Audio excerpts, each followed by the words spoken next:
Boop, boop, boop, boop. Hello. Okay, sorry, whoa, I'm a bit too loud. Let's turn me down a little. Okay. Happy Sunday, guys. Is it just me, or has this week felt like really long? Like it feels like it's been like forever since I've seen you guys. Is it a common thing? Has this week been a long week, or am I just me? But hello everybody, welcome in. How you doing? I am a little late. Sorry about that. Just a late start to the morning.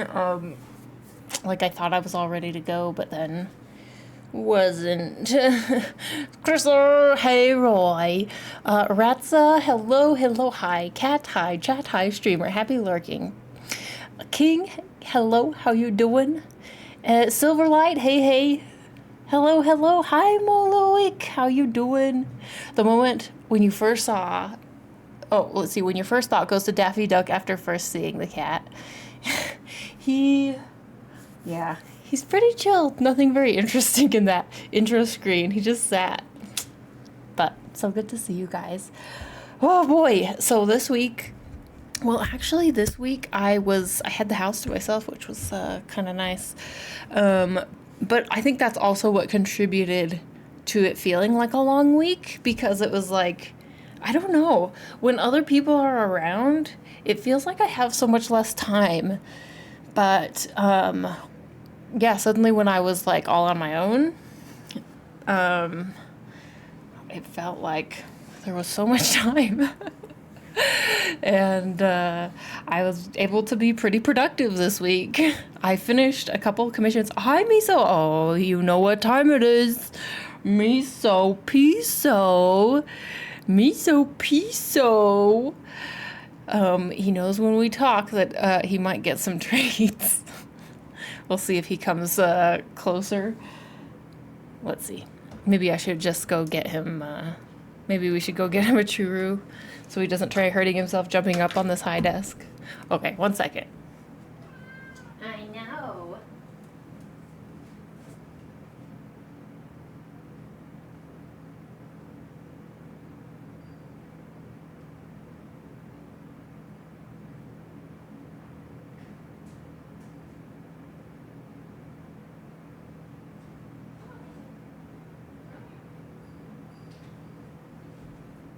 Oh, hi, Kuma. Kuma's senses were tingling too. Okay. Yeah, I know. Ooh. Freaking deadlifting the weight of the universe here. Look at this big boy. I'm here for my guest performance, ready for my close-up. Yeah. Let's see. Did I miss other stuff? Purple hair with purple lights behind and a green shirt with a green cat tree behind you looks so nice. Oh, thank you, Whimsy. I don't know what this week was, but it sure was a week. Yeah. So much less stimulus. Yeah, maybe it's that. Fur King. I didn't even notice Kuma until he started moving. Yeah, he was pretty chill back there. Okay, I'm moving you guys so that we can get that delicious upward angle. You gotta, I know. You gotta have that upward angle of me, so I know. Stop it. Stop. I'll get it for you. I know. Stop high-fiving. Back up. So impatient. Okay, here we go. Goodness sakes. Oops. Oh no, my camera. Such impatience. Good sir, please behave. I know, right? Act like a gentleman. Where are your table manners?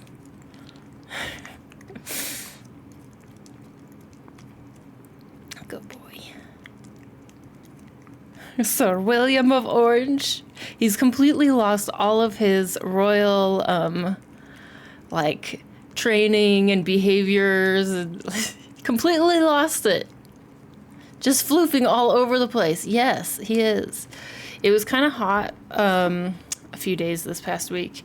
So I was worried like at night for Miso because it was getting really toasty for some reason. Why does it always seem like so toasty at night? It doesn't make any sense. But it was pretty toasty, and so I was getting worried about him. So I bought him a cooling mat, and I was kind of sure like buying this thing probably because he's a cat, he won't use it, because you know how cats are. They don't actually use any of the cat things that you buy for them. But actually, he has been sitting on it, so I think he appreciates the cooling mat. So fucking cute. Oh, I get it. It's so fucking cute. That's funny. Well, you see, there's this thing called summer. I know.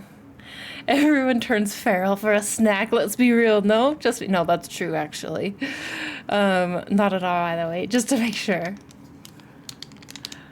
Okay, Miso. Okay. Where's Kuma?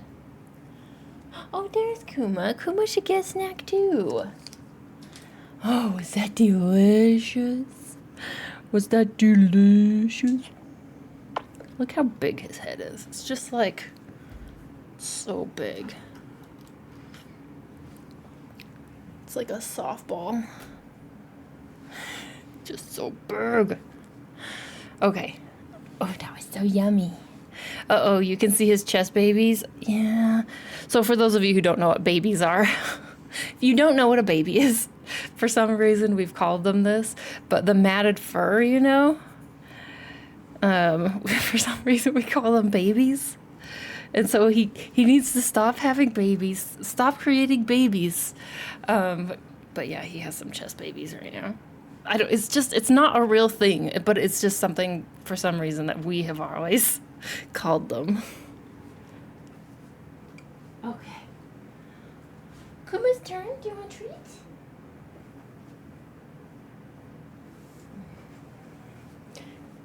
I've never heard of babies. I cut like 40 of them off. How are there more? I know. He just keeps having them. Okay, Kuma. Long-haired cats never stop making babies. Exactly, I know. It's rough. It's like, okay, so I know that people, like, a lot of times, first-time people who want to get cats will be like, they'll do a bunch of research on, like, breeds, and they'll get their heart set on a breed that's like, I want a rag doll. Or I want a Persian, because they're beautiful, right? Like, these long-haired cats are so pretty. But I absolutely do not recommend getting one of these long-haired cats as, like, a first-time cat owner. There's so much maintenance. The best, like most low-maintenance cats to get are usually, like Kuma. Like, these little short hair, like, mixes. Mutts. They have, like, the least amount of health problems, usually. There's so many of them that need homes. And then you don't have to deal with, like, the matted fur and, like, the constant brushing and stuff. And a lot of the, like, common health problems that are in, like, purebred cats. So cute, Kuma. BRB, dinner time here, so I'm going to throw some random junk in the air fryer. Nice. Fries/snacks. Nice. Delicious.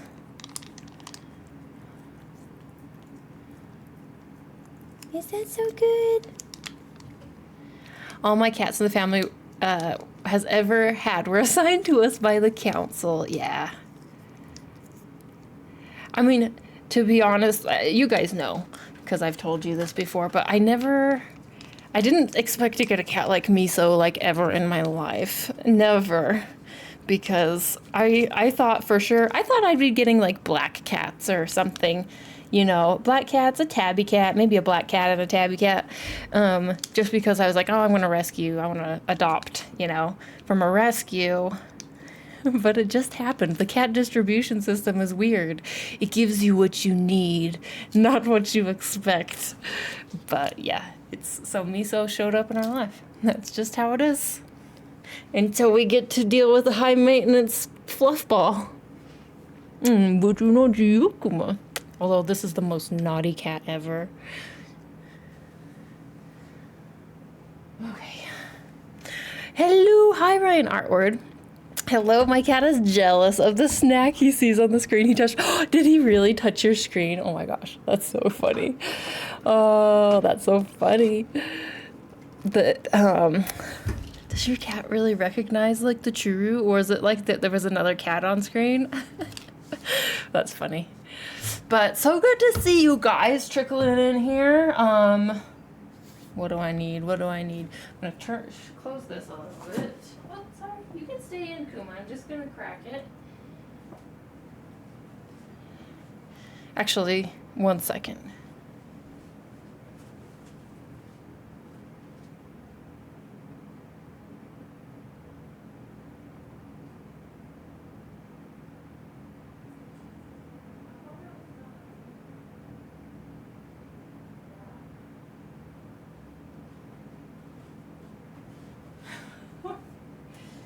Okay. Oh gosh. I thought I was smelling wafts of like poo smell.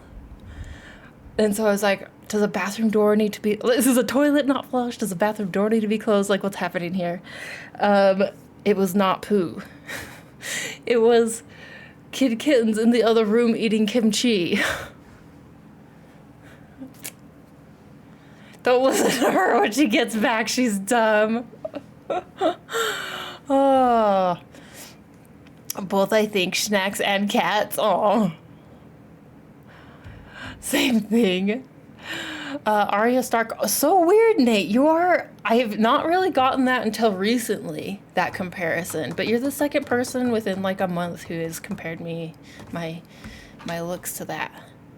I wonder why. Like, what's changed that makes me look more like her? I don't know. I don't necessarily think I do, but it is weird that it's the second comparison in like a month. Okay, so I've just been instructed to not listen to you. So I don't know what you're talking about. Wow. Okay, let me show you guys. Oh man, let's see what's been going on this week. I've been working on checking off commissions. I did finish a couple. Actually, there's one that maybe we'll do like the very, very final feedback touches on stream, just because it will be really quick. So, whoa, look at my hair over here. The OpsBot is tracking me when it's not supposed to. Wow, you can see my profile. You guys usually don't get this view of me. 1 second. This is weird. I keep looking at myself. I don't want to see that view of me. Stop tracking. How do I stop tracking? Position 1. Position 2. Position 1. Okay, there we go. Cool art. I saw the sketch. Well done. Oh, thank you. Thank you. Yeah, so this is a commission for an upcoming book that's going to be released soon. I actually need to read the first book. I hadn't been aware of this series until she reached out to me, but it seems very cool, totally within my like aesthetic. So I really need to pick it up and give it a read. Hey Chris, sorry I'm late. Oh, no need to apologize. Also, you're not that late. Love that piece. I feel like I say that all the time. I mean, I appreciate it. I'm glad you like so many of my works. It means a lot.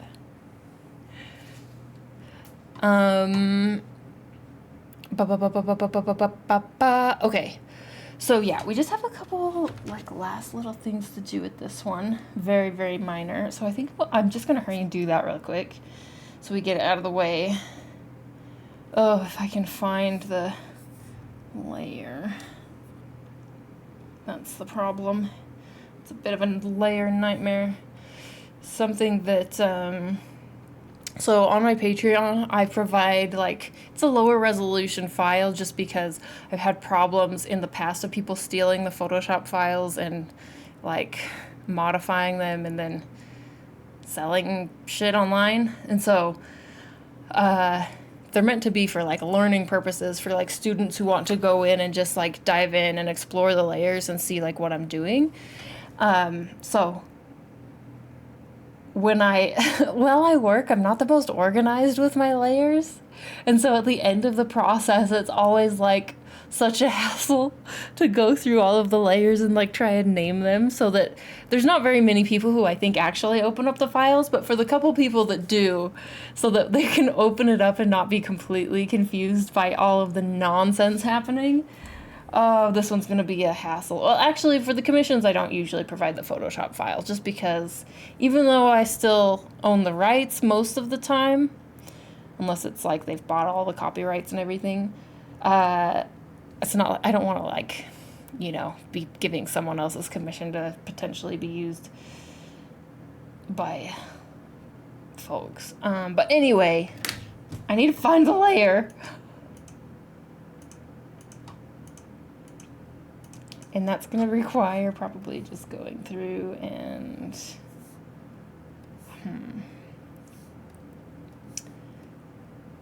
Okay, there it is.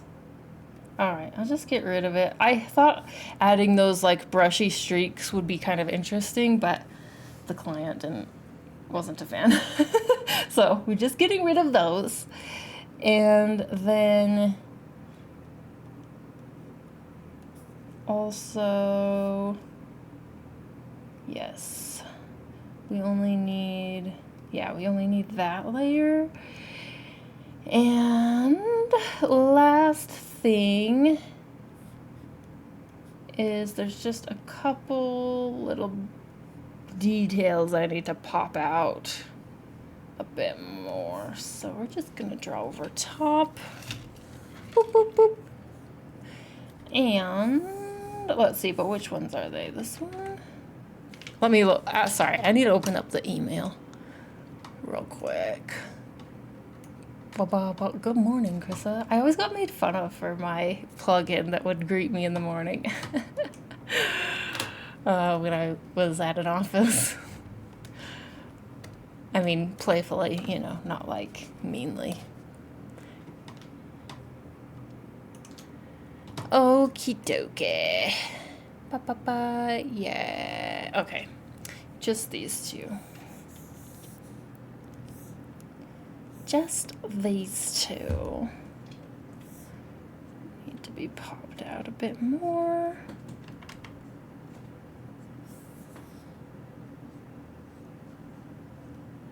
Boop. Like that.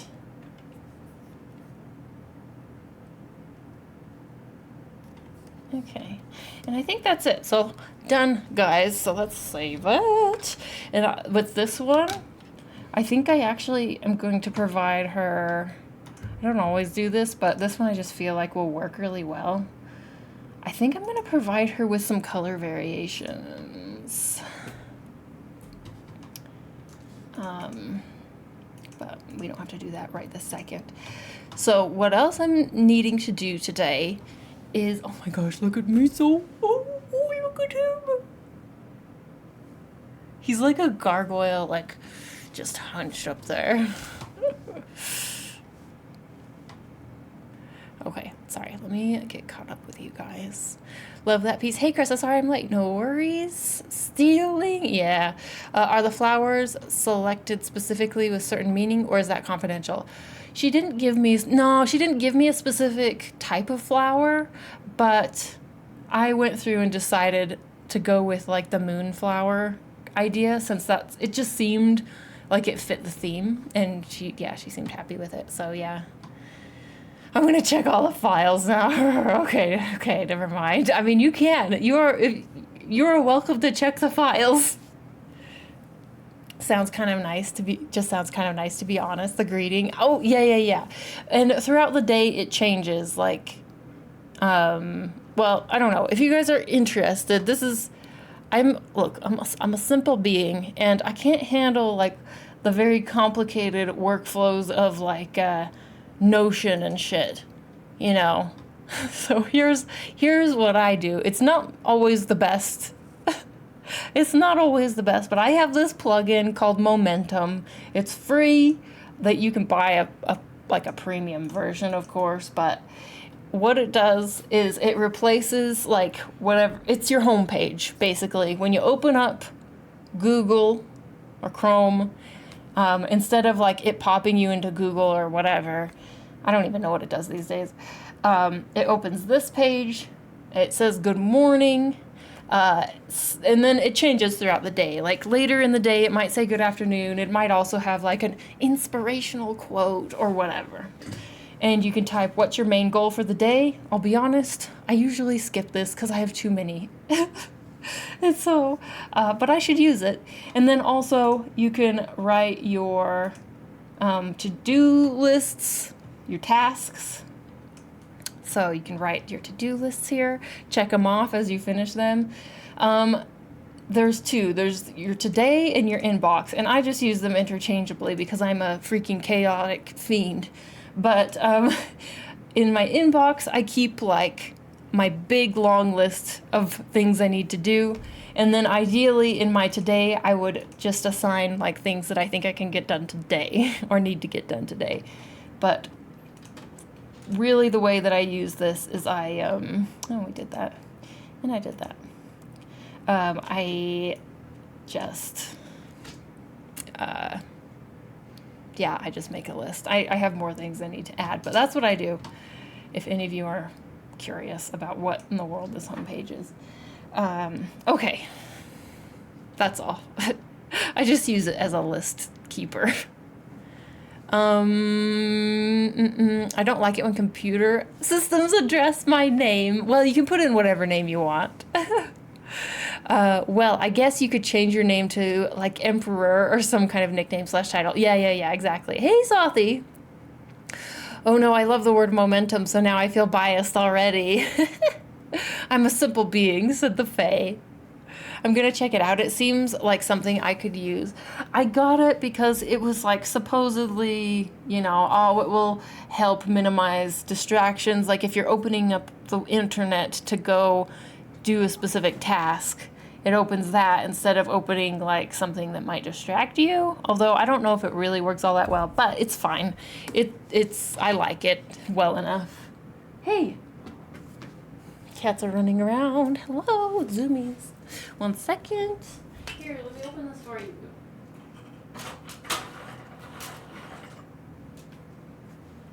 Okay. Home pages with shortcuts can entice you to visit certain things. Yeah, it's kind of trying to avoid that. Okay, so the next thing that we need to do today. Oh, yeah, I'll show you the other commission, though, that I finished. More sneak peeks, guys. And it felt so good. They loved how it turned out. So I'm very happy. That's always like a very good feeling. So this one is done and sent off to the publisher. Yay! And they liked it so much that there is a plan for a second commission later in the year when the second part of the book comes out. They said part. I don't know if that just means book 2 or if there's literal parts that they're releasing, but whatever. Either way, happy with that. Tension. Yeah, tension. So that's done. And then, I don't even know. Yeah, I guess that what is time? I got done, okay, next preview. Oh, lots of stuff, guys. Boop, boop, boop, boop. We got done the latest tutorial, and there's a lot of variations of artwork that went with it, so let's open it.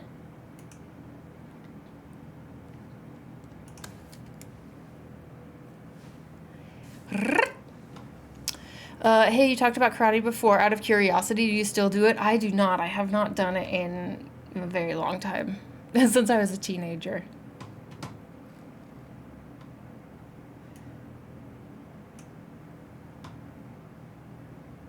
Okay. So this piece, I don't remember if I had gotten this one, maybe? This version done last week, and then I was working on the tutorial. The tutorial's all done and like uploaded and everything. I think it turned out good. I hope it's helpful for you guys. It's about creating mood with color. And so, you know, the first part of the tutorial is like a big, I will say, lecture. We look at lots of examples and have a lot of explanations. And then the second half is both creating this piece and also changing it to different moods. So this is basically a very similar mood, but by using color, just color, not really changing much else, to give different feelings, different moods. And so this is, wow, I've got lots of stuff has happened. Lots of stuff has like finally completed this past week, even though I still have more to do. And we're going to be working on like a portrait line art today, I think, when we get to actually drawing. But yeah, I really like how this piece turned out. I really like how the tutorial turned out. If you guys are interested, you can type in !tutorial, get access to it at a discount this month. So it's part of the Art Fancier tier for the whole month until next month when the new tutorial goes up. Then it will go into our tutorial library. And to access the full tutorial library, which we're to almost 80 tutorials at this point, you can be a student and get access to it all.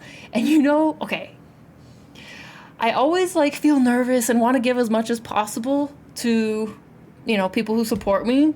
And so I provide a lot, as much as I can. And I still feel this like imposter syndrome sometimes. But do you know what helps with this imposter syndrome? Sometimes I will like be looking for a course. Let's say like I want to learn how to do this or that. And then I will be browsing courses and it will be like a $300 course and it includes 6 hours, and that's a good one, 6 hours of video tutorial footage. Like $300 for 6 hours of tutorial footage. I don't even know how many hours of tutorial footage are on my Patreon, but it's a hell of a lot more than 6 hours. So I would say that the student tier is a pretty good deal, with almost like 80 tutorials available on it. So imposter syndrome be gone. Me, so I am here. Oh my gosh, I know. That was a pretty high jump, dude. Okay, we'll see how long he just chills behind the tablet. Oh my god, it's beautifully. Thank you, thank you, thank you. Yeah, you've been at it. Looks like you've had a productive week. So much great art. Thank you. It has been a productive week. It's because I've been home alone. Everyone else who lives here has been away for half of the week. It's amazing how much you can get done when you're all on your own. Wow. Sometimes a little look at the competition can make you feel better. Oh yeah. I think like sometimes it's not good. You know, sometimes it can make you feel discouraged, but other times it's like, actually, I'm doing a lot. I'm providing a lot. It's way worth it. Like everything that I'm giving. So anyway, if you're interested, you can find all of that over on Patreon at a stinking good deal because I'm not charging you $300 to access it. Too true. Whispering into the camera doesn't make it any less likely to hear you. Oh, make you any less likely. Well, I know. Howdy, it's been a while. Speak, hello. It has been a while. How you doing?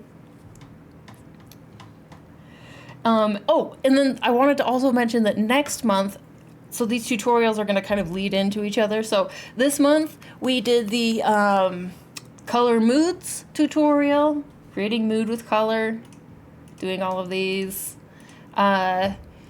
Next month is going to be about storytelling and illustration, which will be a really great like build up because you can use color to create mood, which helps with storytelling, right? And so we will be able to reference back to this tutorial as we also like layer on other stuff. So I think it's gonna be a good like duo, you know?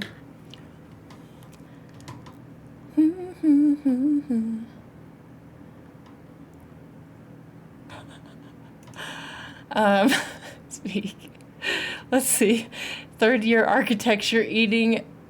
Oh, eating my ass. It got, yeah, the eating my ass part got held by Autobot. But third year architecture, is that like close to, how many years do you have to study? But good on you for working hard.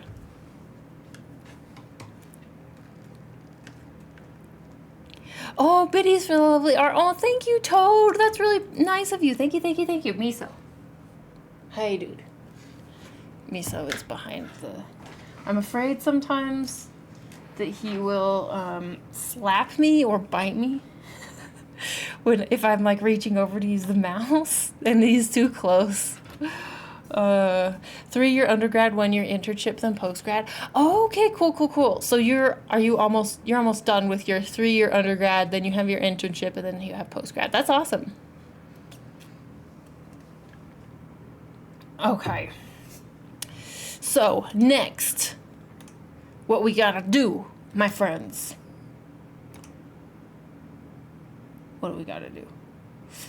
I need to sneeze. What we gotta do is we gotta find, sorry, I should not have that on the screen. You just never know what might pop up. We gotta find the thing I need to work on today.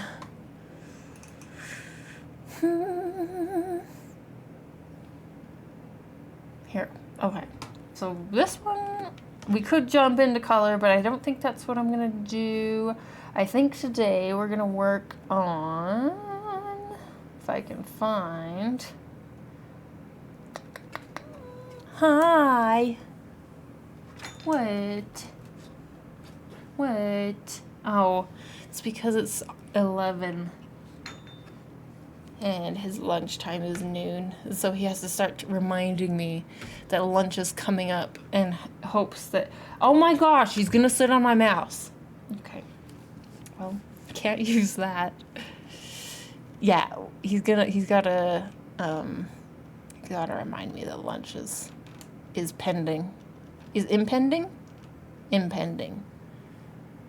Okay. Let's just turn this. There we go. Okay. I don't want you to be mad at me for moving this.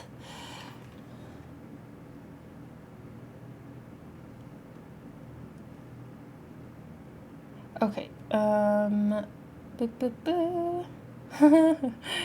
yes, this is, I think, the one I need to go with.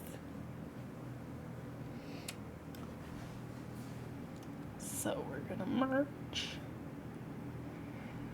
And I think we're gonna work on her today. Although it's gonna be very awkward positioning with a cat right here.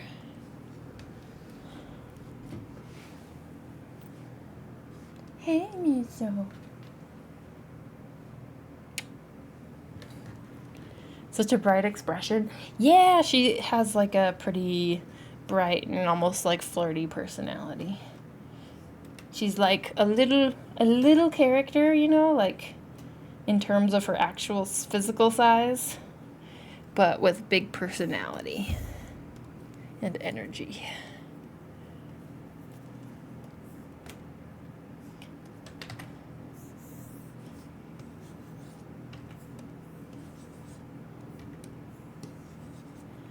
Okay, let's dive in.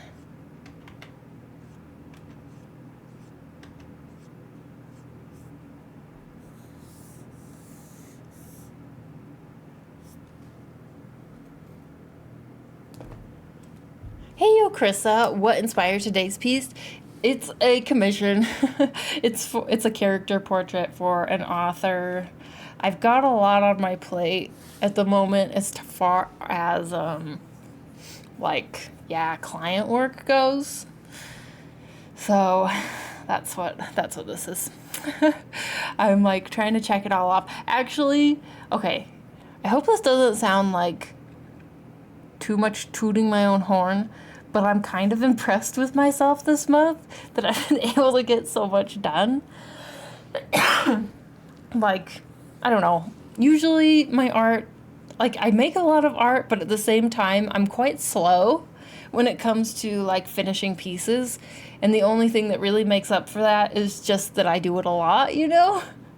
And so, yeah, this month I've had like the multiple commissions, like the 2 earlier commissions that you guys saw.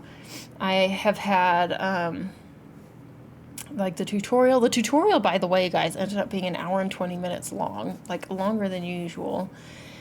Still been able to get a lot of like personal artwork done as well. And I mean, I guess it's helped that there's not been any like big disruptions this month in terms of like my personal life, you know? I guess in previous months it was like I had the move and I was going back and forth between the US and Sweden multiple times. And so, yeah, I guess that makes a pretty big difference, doesn't it? But it's been nice to feel like, okay, you can do it, Chris. You can do lots of things. I mean, you're rocking it. Thank you. No shame in being proud of that. Thanks. It's good to remind ourselves sometimes and like look back at what you've accomplished for the month. That's one reason I really, really enjoy working in like monthly art packs like we do, because it provides a really good opportunity every month to look back at like everything you've accomplished.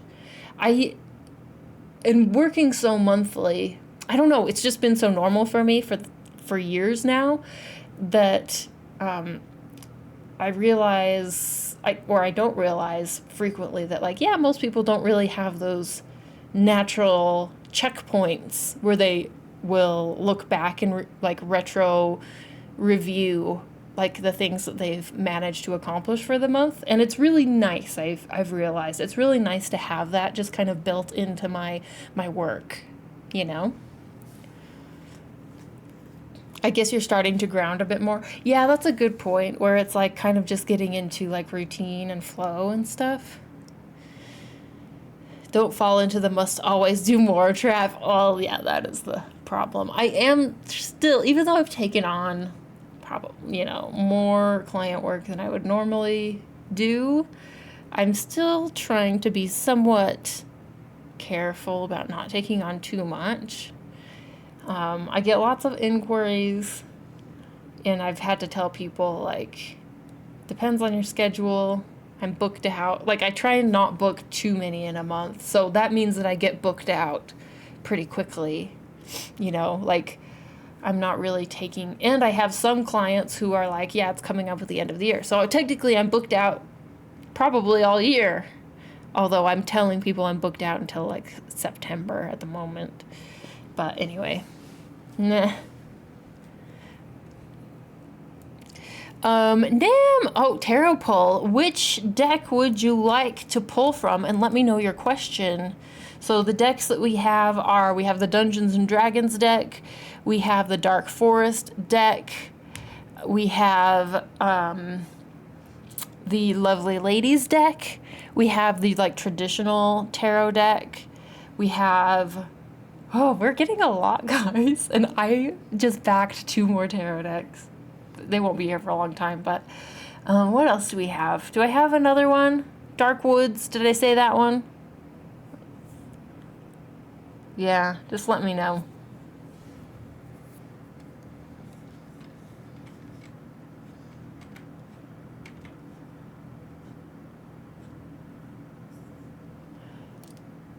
Sounds like a good thing, better than my situation. Didn't mean to suggest. No. It's okay. Right? I mean, your situation is hard, from what you were telling me. I definitely feel lucky to, at least for now, be like swamped with a lot of work, you know, because it may not always be that way. Whichever is your favorite or least used. What? That's 2 opposite things. Favorite or least used. Well, how about we do the Lovely Ladies, just because it's the newest deck, so it hasn't gotten a lot of uses. Let me grab it.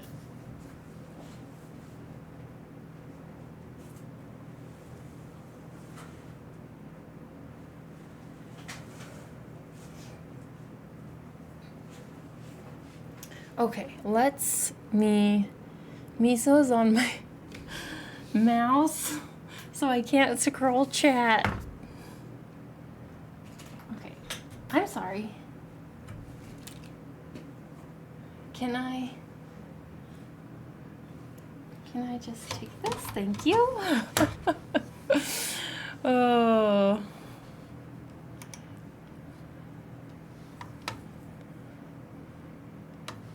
Okay, let's take a look. Let's see. I see a cat. Must pet the cat. Yeah, okay. Okay, what does the future hold for me? Oh, that's a very broad question. Kitty is so floofy. He is an extreme floof. And it's not even his final form. Because we've had to, like, trim up his belly and his chest and stuff. Okay, look at this deck, by the way. There it is. Look how beautiful. Okay, what's the future hold for Nom?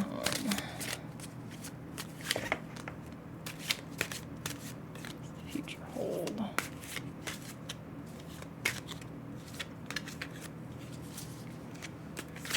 Whoop. Oh, okay, this is it. Oh, okay, hey, knock it the hell off. Hey, what do you think about that? What do you think about this? It's not a treat. So, I think that's an extra blessing for you that Miso just bestowed. So this is the 10 of Pentacles, which is great. Pentacles usually refer to, finances, a lot of the time, wealth, abundance, that kind of stuff. 10 is a nice, like, complete, it's a complete number. So it's like 10 can mark like a final destination, like a rounding off of a journey. Stop! Oh my gosh. I'm gonna set the card here. Miso wants the card. He does. Let me read what it says as well. Also, it's interesting that the characters, there's 3 characters, so maybe that could also indicate like a good like friend support system, something like that as well. Okay, 10 of Pentacles. Keywords: wealth, family, stability, financial legacy, financial freedom. Damn, I want this card. So, 3 sisters in silk dresses hold each other closely, representing close family bonds and sisterhood. They stand under an arch of 10 golden coins, representing wealth and security.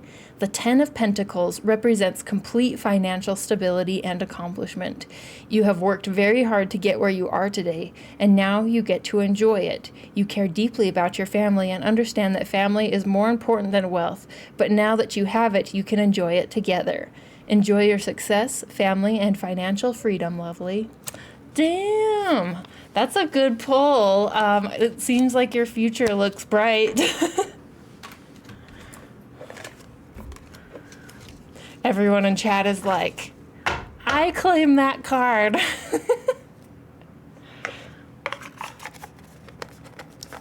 Miso wants it. So weird. Miso wanting the card. What's up with you?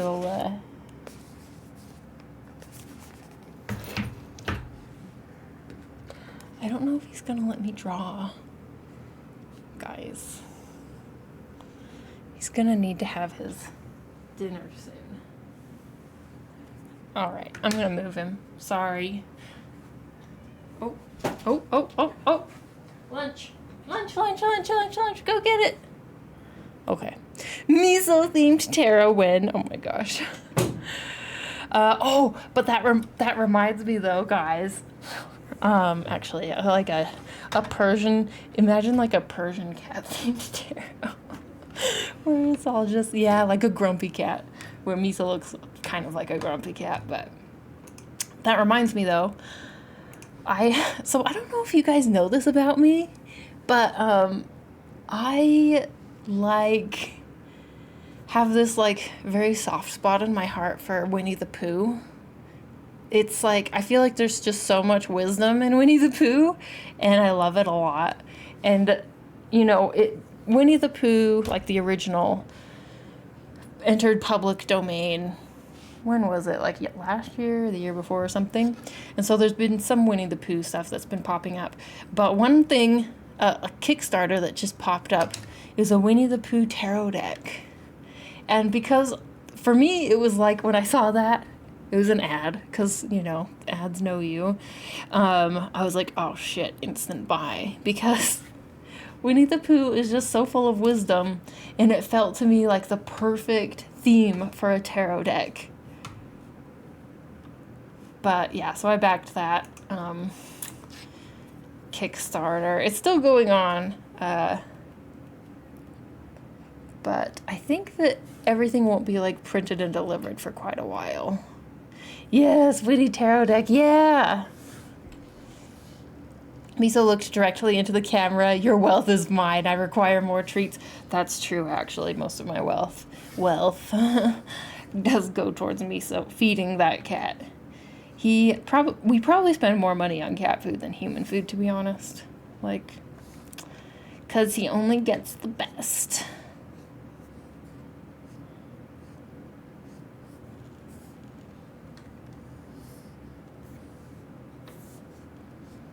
Okay. I don't even know what we're listening to, you guys. I don't have my headphones in. Okay, nice. Not bad.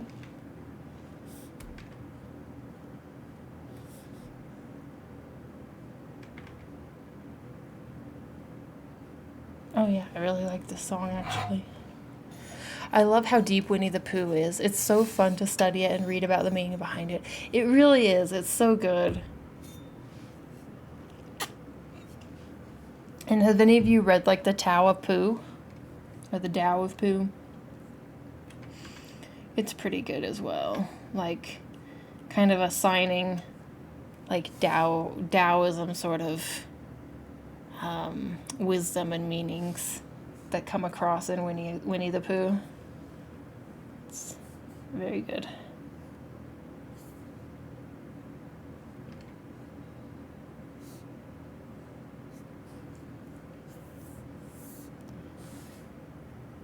I haven't. I'll look into it later. Yeah, look into it. If you are into like Winnie the Pooh wisdom, definitely look at the Tao of Pooh.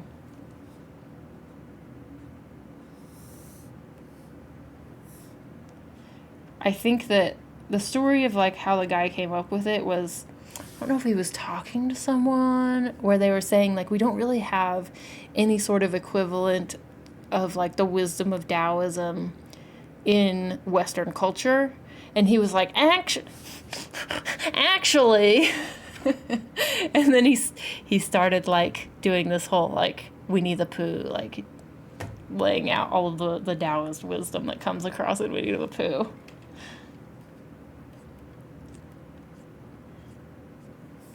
Actually,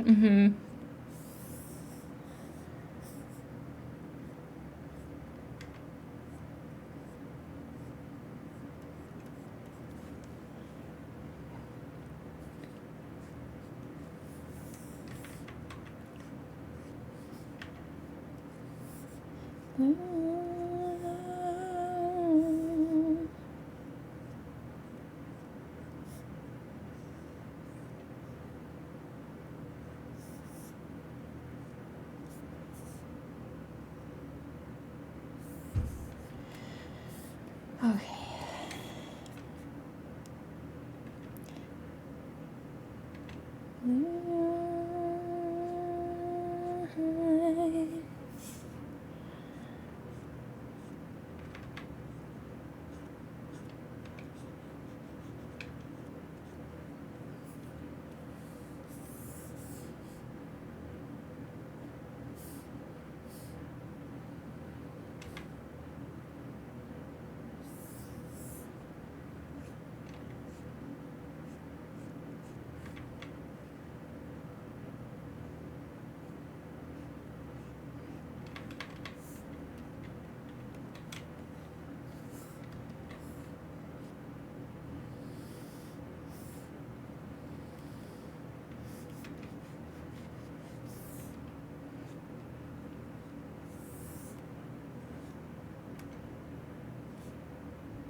Let's think here. Oh, let's see. I'm going absolutely wild right now. There is going to be an air/space show in early, air/space show in early June that is only 2 hours away, that has the Thunderbirds performing, and I want to go so bad. Oh my gosh. Well, that's so cool. You should make it happen. Set aside time to go and see it. That's awesome.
Definitely gonna try, but we'll have to see if my schedule says it's fine. I remember a relative said something about an event going on, like some sort of baby shower, I think. I'll have to look back in my text and see if it is, because I don't remember.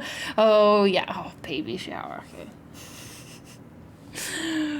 Okay. You're too good of a relative.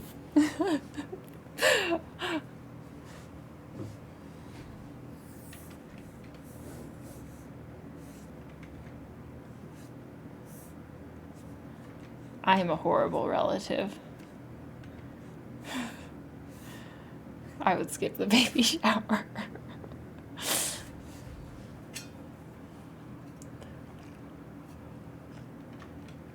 But that's because I'm a bad person.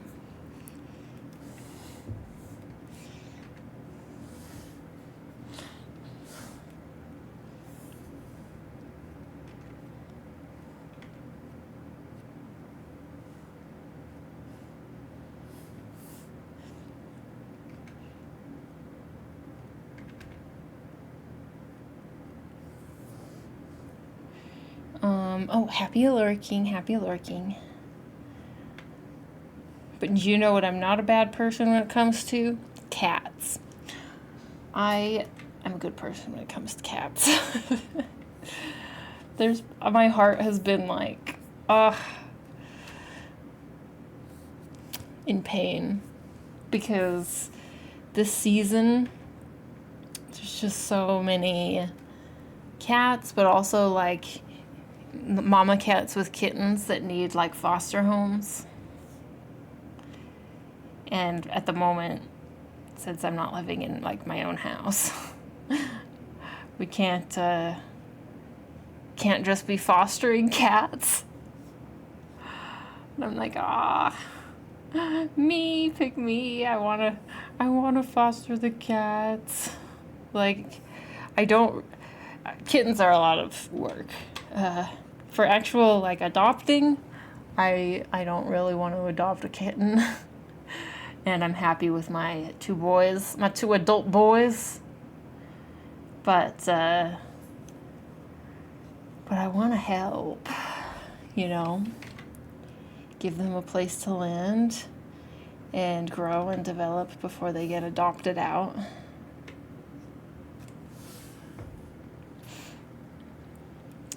Good morning. Good morning. My uncle would make me put down my phone just to talk to people. Ugh. Cats, yes. I hope to get an Oriental short hair one day, but the voices say I need to foster the cats. The voices. Look, my opinion is that yes, you should foster cats. And you never know, like, sometimes Even like those purebred cats will like wind up in a shelter for whatever reason. But there's just so many cats and dogs and rabbits that are homeless, you know, and like the shelters are completely full and overwhelmed. Rescues are overwhelmed.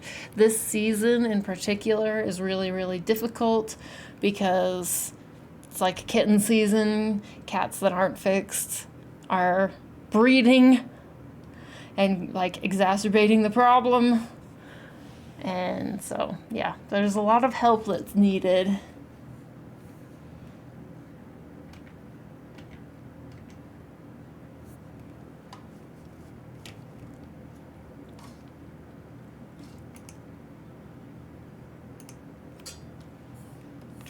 The good thing about fostering as well is that, like, if you think about, like, yeah, someday I would want to adopt, but I'm not sure yet, you can foster and you can try and tell them, like, what you're okay, like, and comfortable with fostering, at least in the rescue that I used to help foster with. You know, I could tell them, like, adult cats only, or not comfortable, like, am comfortable or not comfortable with like maybe nursing kittens. You can tell them kind of what you're comfortable with doing. And then when they drop a cat in your lap or to foster, you know, you can get to know that cat, see like, is it going to work out with like you and your family? And if, you know, if no, then you just foster until you can find their forever home to be adopted to. Or maybe you fall in love with the cat and you be like, actually, we're gonna adopt this one. Yeah, I live in an area with a bunch of cats and I try and help them out with feeding and leaving water dish, especially in the summer heat. Oh yeah, it's like a free trial for the kitties. Yeah, it kind of is. I mean, that's what Miso was, actually. Like, I don't know if you've heard the story, Scully, but with this rescue, I had applied for Kuma because they were very strict on, like, who they would allow to adopt from them. And so I applied for Kuma. I went to go meet him, and then after we met him, I let them know, like, yes, we want him. And then she was like, this is like the rescue adoption coordinator. She was like, okay, cool, yeah, you can adopt him, but first, would you be open to taking this other cat and like just giving him a place to stay for a bit, like fostering him for a little bit, because he's getting kicked out of his current foster and they want him gone tonight. And, you know, he's a young boy cat, so maybe he would get along with Kuma. Because the ultimate goal was to eventually adopt two cats so that they could keep each other company. And so it was part of that plan. And so I was like, oh, okay, yeah, you can drop him off. So then the previous usually the way the rescue would work is they would have volunteers like pick up the cats and drop off the cats. Because this was back in Stockholm, so a lot of people don't have driver's licenses, but the volunteers do. But like the lady who was fostering Miso, I think she just didn't like cats. The husband and the kids like convinced her to try fostering, and I think it just, yeah, she was like, nope, no. But she was like, he needs to be gone, like, tonight. I will drive him. And I'm like, okay. So she came and she dropped him off, like, ASAP. And, yeah. I don't know what her deal was, though. Miso is a great cat. Like, she claimed that he was, like, peeing outside the litter box. And I think that was the main thing she claimed. But I have to tell you, not even once ever has Miso... Okay, when we were flying on like a 10-hour flight, he peed in his carrier. obviously. It's a long flight. But never once when we've been like at home has he ever peed outside of his litter box. Like, he uses it perfectly, even when his stomach is not feeling good, because sometimes he gets like diarrhea because he ate something stupid. Like, never has he ever peed outside the litter box. And so I think she was just lying and didn't like him, you know? I think he was, when he came, very, very loud. I think that was probably what caused them to be so like, get him out now. I think that so when we first got him, he would like yowl. And he wasn't, yeah, he would like yowl. Like, I thought he was in pain or something was happening because it was so alarming. But we realized, oh, it's just his way of trying to get attention, because I think two things. He was picked up from the street, and so I think that he had learned the way to get like food and attention is that he needs to yowl really, really loud, you know? So that's what he had learned, is how to get humans' attention, is to be really loud. And then two, he had just like a week before been fixed, because when they picked him up, he was not fixed.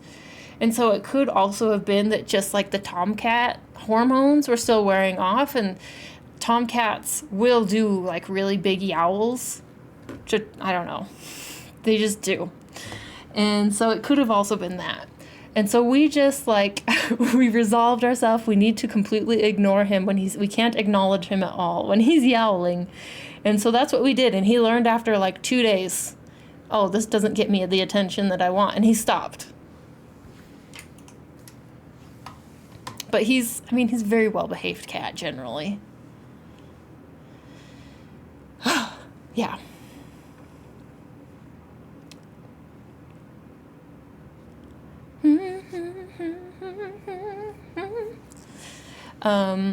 I haven't been around in a bit, so perhaps not.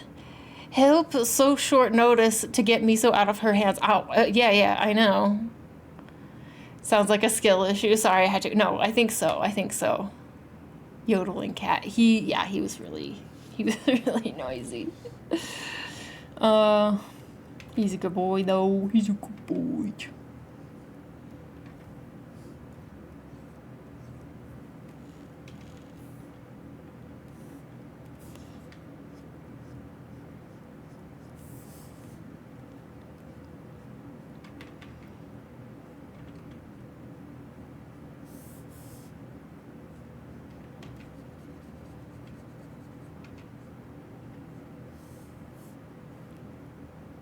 When he's not smacking a mom, of course. Yeah, other than the smacking, which is my own fault. I'm the one who taught him how to do that.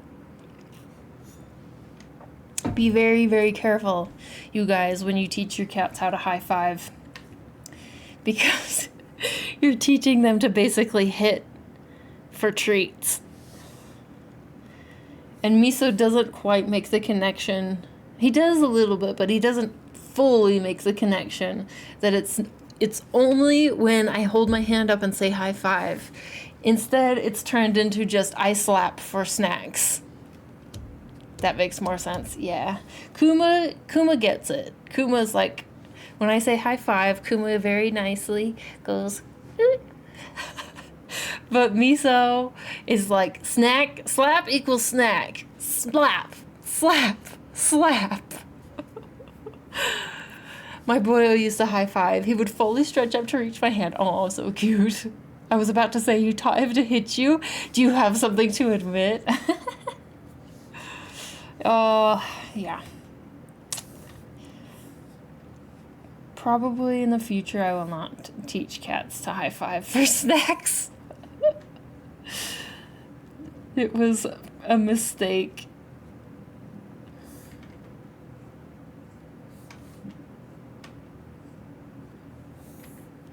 Very horrible joke. No, I got it.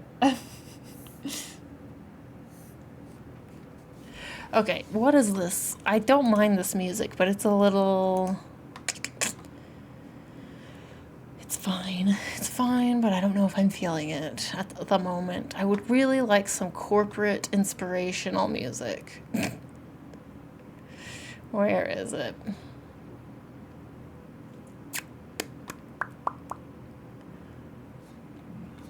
Where is that playlist? This one, I think. Here we go. This is what I'm talking about.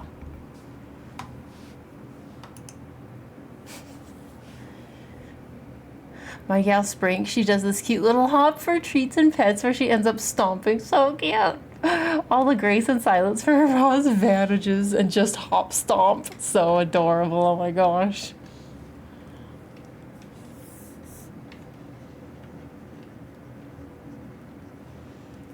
You were serious. Oh yeah. I was serious.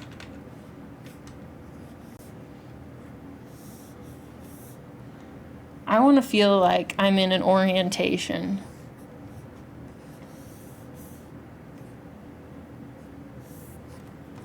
Corporate core. Here at Chrysacorp, we value the wide range of expression that art enables, etc., etc. Hope you people are doing well. Hello. So good to see you. How you doing? Hello, Chris. I hope you've been well yourself. Good to see you again. Good to see you. Yeah, things have been good. Things have been busy. You know, good things. Lots of work. I have a potential. I think I probably shouldn't say too much about it, but well, I mean, I don't think it actually matters all that much, but I have a potential big chunk of jobs coming up that I don't know how what the deadlines are going to look like, but it's going to involve creating illustrations for some product labels. And I think that the style we're going to go for is going to be black and white, but with a pop of color, one pop of color. And I'm pretty excited about it. I think it should be pretty cool. But I need to work everything out because they want full copyright ownership of it.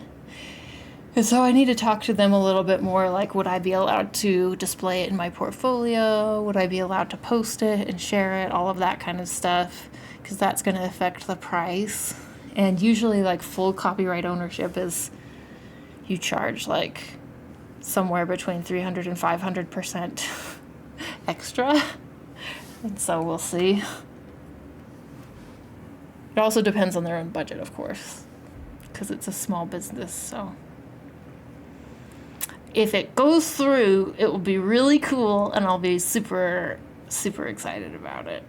And I hope that I will get some of the products because they sound great.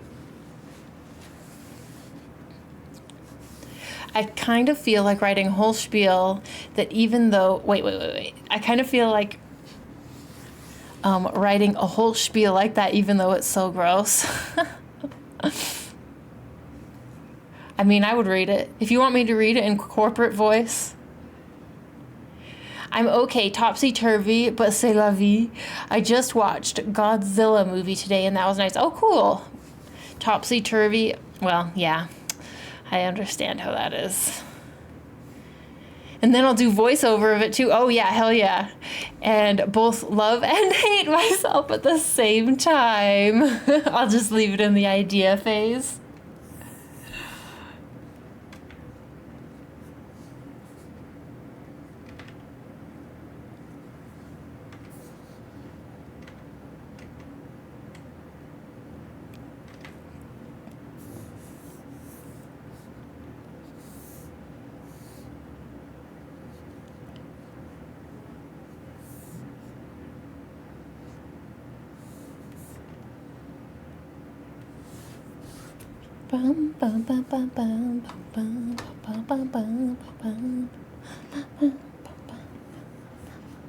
Oh, something else that I didn't mention that was also done this week. Wow, so much stuff, guys.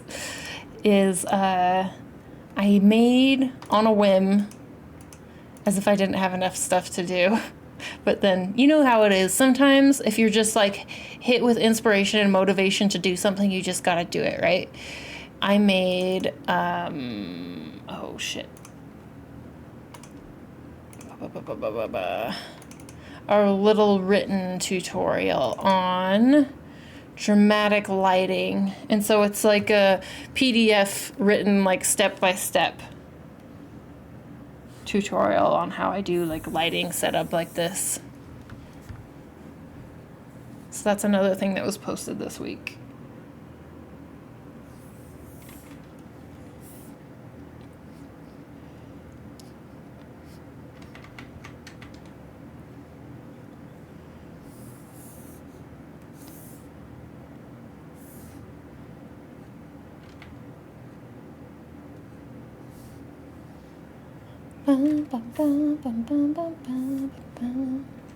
Her head looks kind of big, doesn't it?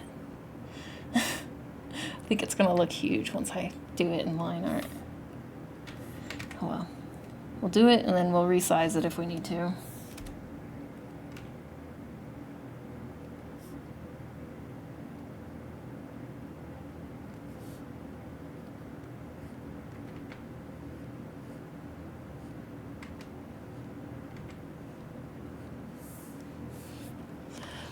Wearing Frozen Yak, it's been too long.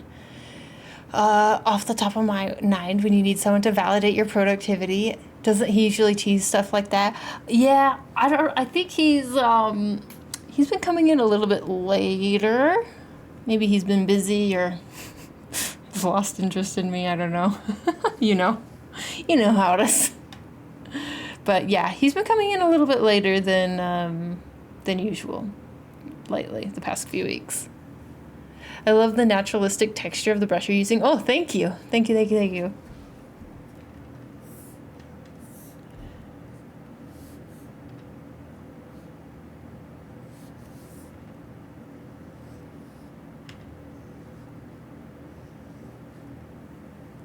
Oh, I see. No, I don't know. But it's just, it is unusual for, like, viewers to stick around forever, you know? People have lives and evolve, and it's just how it is. There's a constant churn. Looks nice, Chris. I feel like you draw happiness well. Thank you. Thank you, thank you.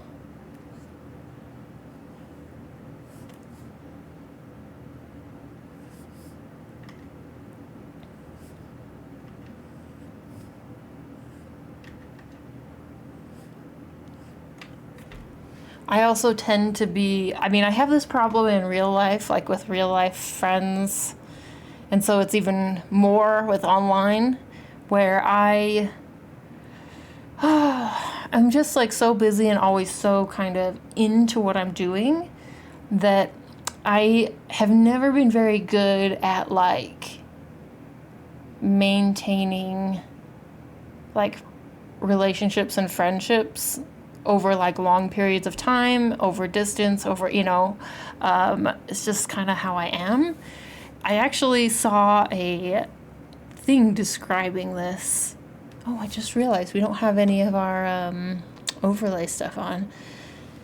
Where, like object permanence, how people with like ADHD and autism sometimes struggle with the idea of object permanence.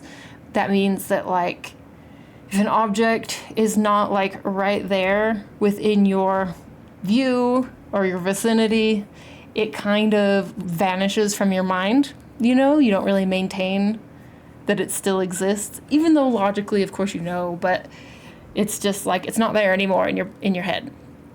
And that can also happen with people, which sounds horrible, but it does. It just happens where it's like if the people are not like right there, then sometimes they just kind of poof from your mind, and you don't consider or think about like maintaining that relationship, checking up on them, doing stuff like that.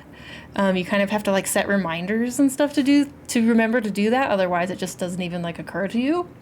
I know it sounds horrible, and I've felt guilt over the years, but now I've learned that it's a thing. But also something that I noticed that happens for me is kind of on the opposite side of things, at least on my end. I can like not see someone for years and years and years, and you know, that object permanence things has like poofed them from my brain for while they're not there. But then like maybe I meet up with them years later again, and then they like poof right back into my brain exactly where we used to be. So to me, it doesn't always feel like we're like estranged. You know, it feels like, oh, we're just picking up right back where we left off. Even though probably to most people, like, that's probably not how it feels. For example, my roommate from university, haven't seen her in like, a long time, many years. Like, yeah, long time. Never maintained contact, haven't talked to her at all, no messages, no phone call, no nothing. And then when I moved back here, I like messaged her. I was like, hey, do you want to meet up for coffee or something? And so we met up, and it was just like that, where it's like I was there meeting up with her. It's been like over 10 years, and in my mind it's like, yeah, we're just like poof right back to where we used to be. So it's kind of interesting. And then that's kind of how my relationship is too with Krinta, and I think she feels a similar way, where it's just like we're kind of similar in that way. Where it's like you can kind of not maintain the relationship, but then as soon as you're together again, it's like you just exactly back to wherever you left off. But anyway, my whole point of this was that when it comes to like the online community and relationship stuff, it's also, yeah, I'm kind of like shit at maintaining my Discord.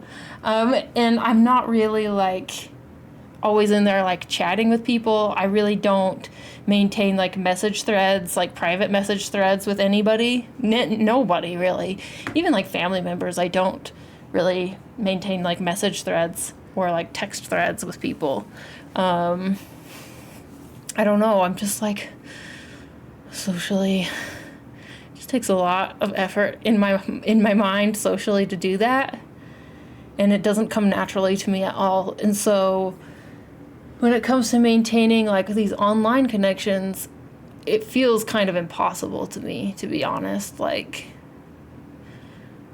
such a hurdle. I don't even know how to do it, and it sounds so exhausting to really try when there's already so much work that needs to be done, you know? Anyway, that was a very long-winded answer of how socially stupid I am. Not stupid, that's a mean word, but you know, it's just my struggles, some of my struggles. Maybe the time zones also matter to him too. Yeah, maybe. I feel like sometimes I lose track here or there too. Yeah. Sorry, let me scroll up. Didn't mean the interest part. I meant sometimes people have more going on, but coming in a bit later is still coming. Yeah, that's true. I sometimes become conscious of times where I'm a bit more withdrawn. Yeah, that's fair. 100%. Anything out of sight, I never remember to do or think about. People or pets as well. Yeah, exactly, John. There's some friends that I see only once every blue moon, unfortunately, though fortunately I never feel like they require maintenance.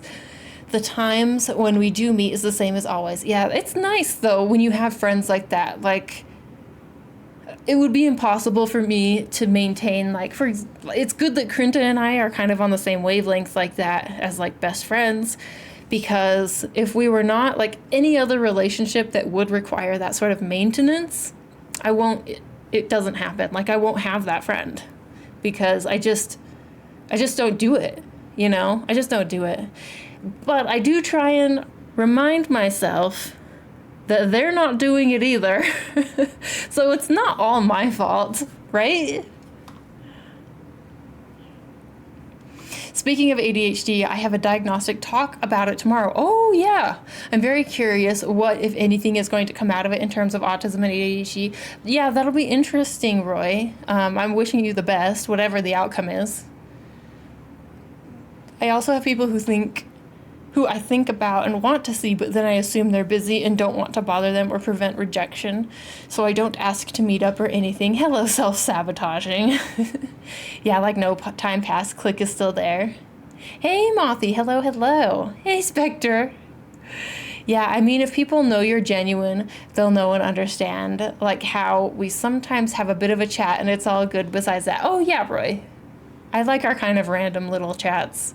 They're not like too much commitment, you know? It's like saying a couple things here and there. Very relatable.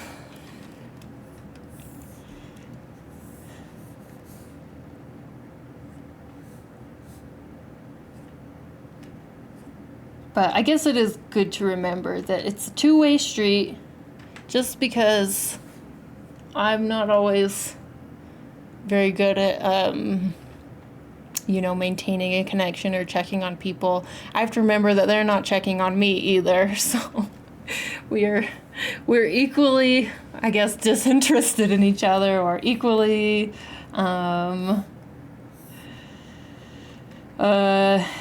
yeah, equally bad at it. Yeah, a phone or communication works both ways. Yeah.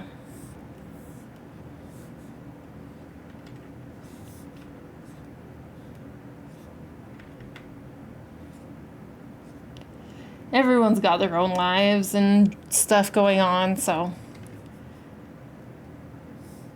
it's makes sense. It's all good. And you know, I've definitely seen things that are like good points where a relationship or a friendship is a relationship, just because it's good for one point in time in your life doesn't mean that it has to be a forever sort of relationship, you know? It's like it can serve its purpose. You can have this beautiful connection with someone, and then, you know, once it's time that you separate ways, it can, you know, that can be that, and it's okay, and it's kind of a beautiful little close, like you had this good experience, and now, like, you're both moving on with whatever's next in your life. You just had, like, your two separate paths crossed for this stretch of time, and now you're going off again onto your own thing. Doesn't have to be a sign of disinterest, as you just explained, or it's not for you, yeah.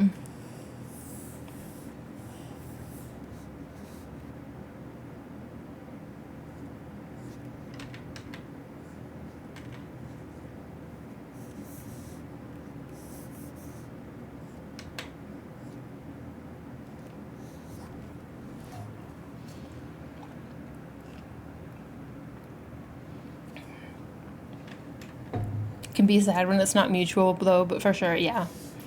JJ, hello. Hope you're having a great Sunday.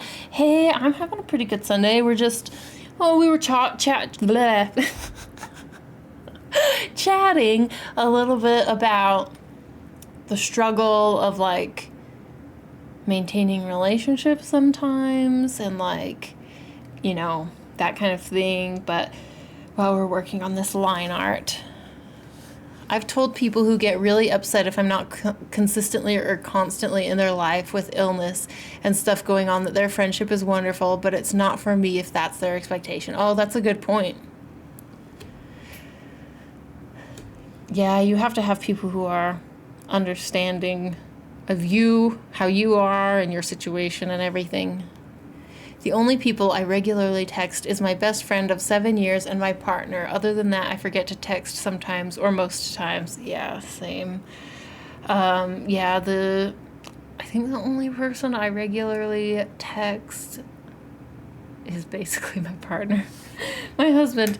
And sometimes I will send, like, a meme to, like, a sister-in-law or something.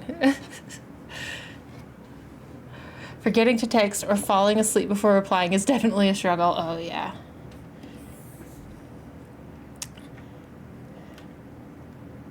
This is, okay, this is more, Not by accident. This is a, but I bet some of you also do this.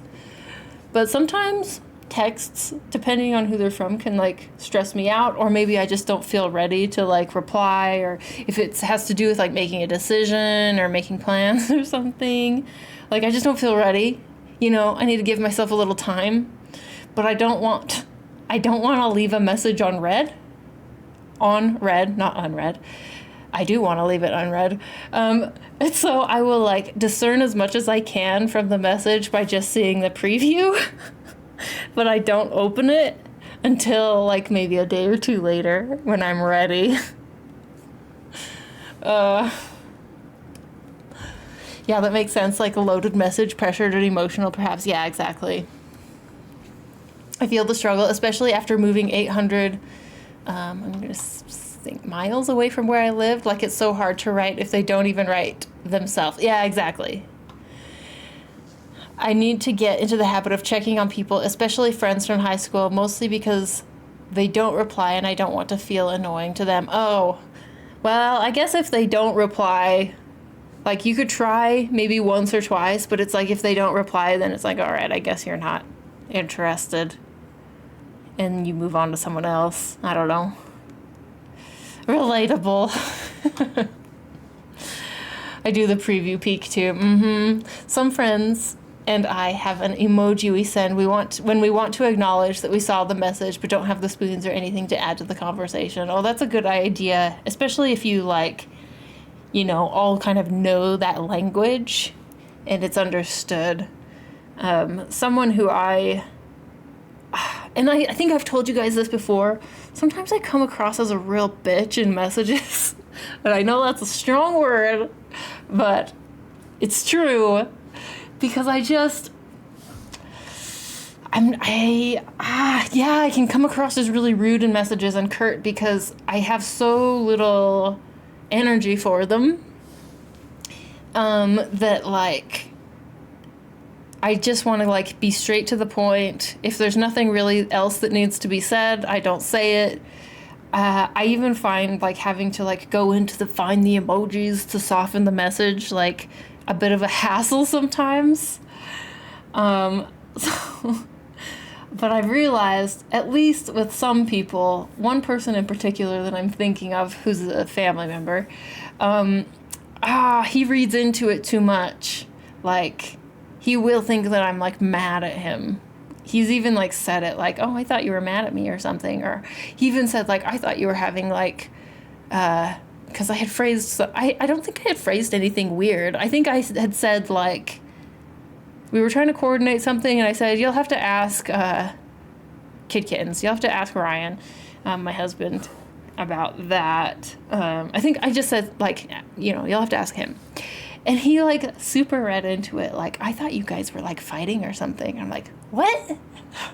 I was just telling you that you'll have to ask him because he's the one who has I can't even remember what it was regarding, but it was like just a person who like really reads into things. And he said, he's been like, I thought you were mad at me or something. I'm like, I think you're just reading into it too much. It's just how I am.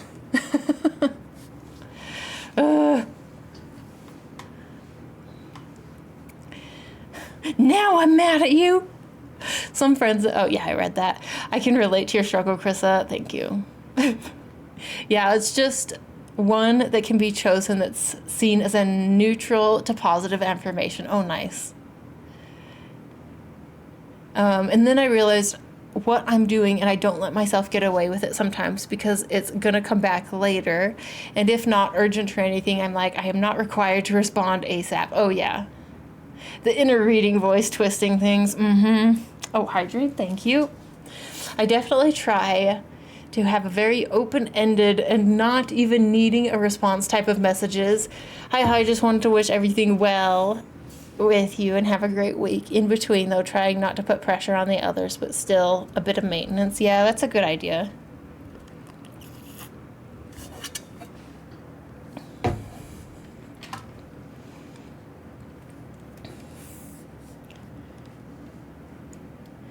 But at least, like, now, you know, I used to not really be aware of how my messages would come across. At least now I'm a little bit more aware of how they sound pretty rude sometimes, or just harsh and blunt and curt. And so I can put a little bit more attention into trying to make it sound better or read better. It is such a hassle, though.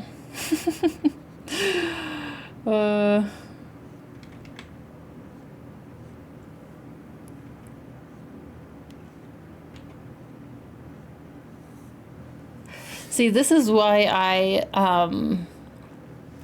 I wish, I guess it's still, people still use like LOL. But back in my day, like everyone used LOL all the time. And it wasn't cringe, even though now it's probably cringe.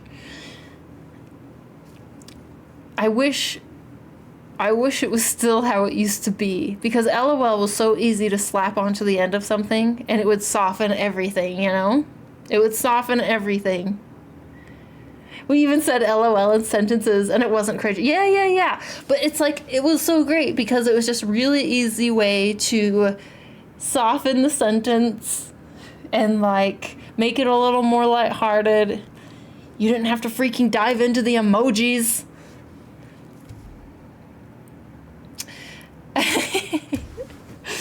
But now, not with everybody, some people still use it the same way, but some people now, I think it sometimes reads as like, it also rude. Like, I don't know if now does it sometimes read as like mocking or sarcastic, or I don't know. Sometimes it does. But it used to be just the perfect ending punctuation to a sentence. I think I'm pretty curt at work. Does anyone else have this? Oh yeah, I for sure do.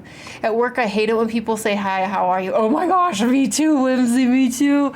We used to have, okay, let me finish reading I'll finish reading your thing and then I'm going to tell you something that would drive me absolutely bonkers at work when I worked at a company.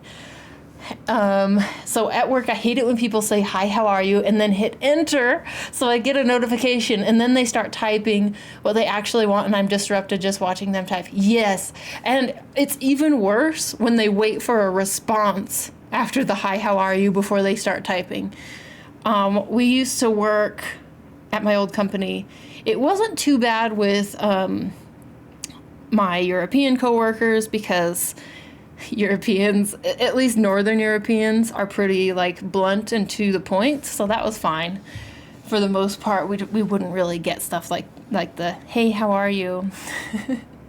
But we had another team that I would sometimes work with, the Indian team, and they were great. The Indian team was really amazing, but the way they communicated was a bit different, and they would do like the hello. Like just a greeting, like, hello, dear, how are you doing? And it's like, this is really sweet, but also we're at work. Could you please just tell me what you want? Why message? Or just like the hello, and then they wait for a response.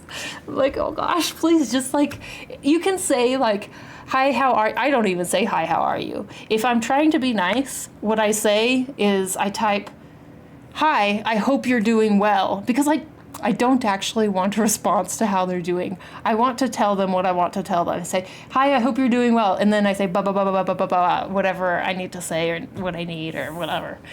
But yeah, it was just a constant like, oh, please don't make me ask 20 questions. Just tell me what you want, what you need, and we'll get it done.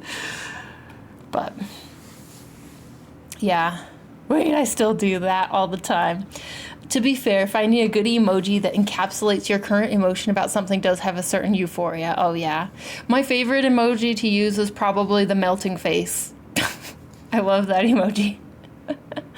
I guess the XD or JK also helped me with that. I do really like the XD, but I worry these days that maybe some people don't get it. ROFL is too much. Even LOL has all these different meanings too. Yeah. Like a baby LOL lowercase could be seen as sarcastic. Oh, yeah, no, that's a good point. That's a good point. But then a capital LOL is a genuine laugh. Mm-hmm. Yeah, LOL just by itself can seem mocking, I suppose. Yeah, that's true. When I feel like in the past, I used to respond to messages all the time with just LOL. And it worked. Like, it was positive enough, but now it doesn't work. Ugh. I have a good friend who legit sometimes responds with K, and it definitely messes with my ancient brain. Not ancient. Anxious, sorry. It may be also ancient, I don't know. But yeah, no, just a K it can drive your anxiety up the wall. Okay, but K is different for sure. Like, even okay is right there. Yeah. I refuse to respond until they actually send me the real thing they need. Oh. The thumbs up emoji did that to me the first time until telling people sometimes that there needs to be reassurance attached to it and not a negative connotation. Oh yeah, the thumbs up emoji. Sometimes I use the thumbs up emoji. And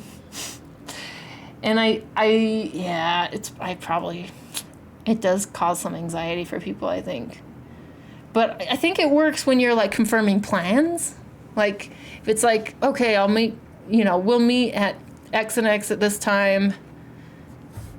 I think a thumbs up emoji works for that type of thing, but maybe not for like a heartfelt conversation. Hey Frozen, how you doing? Happy Sunday, happy early Memorial Day. Oh yeah, Memorial Day is tomorrow. Do you guys have any plans? Anyone going to see some graves? That's what you do on Memorial Day, right? You go and see, go decorate tombstones. Just tell me what you want, what you really, really want. Hey, Bionic. Times a change, and Chris, a darn time. I know, it's really frustrating. It's that mean girls have admitted to using it mocking ways gives me hesitance with it. Aw. If you canceled plans, thumbs up could be a confusing a reply. Yeah. Hey, I really like you. Thumbs up. Yeah. Actually, that would be kind of funny.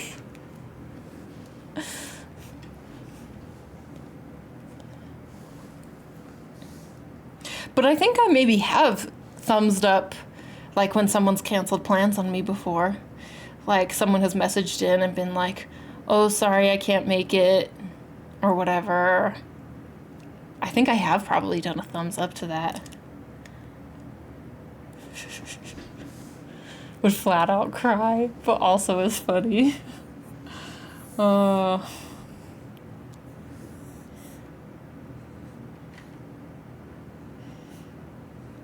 I think that tomorrow,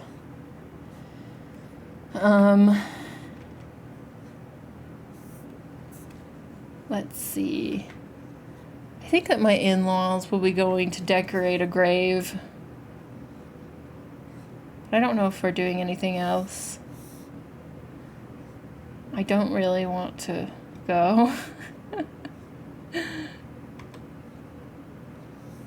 I'm guessing I won't.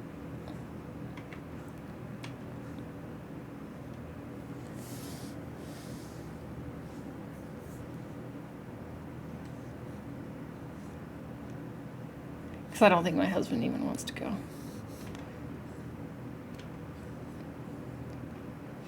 And today, before I started stream this morning, he told his parents, just so you know.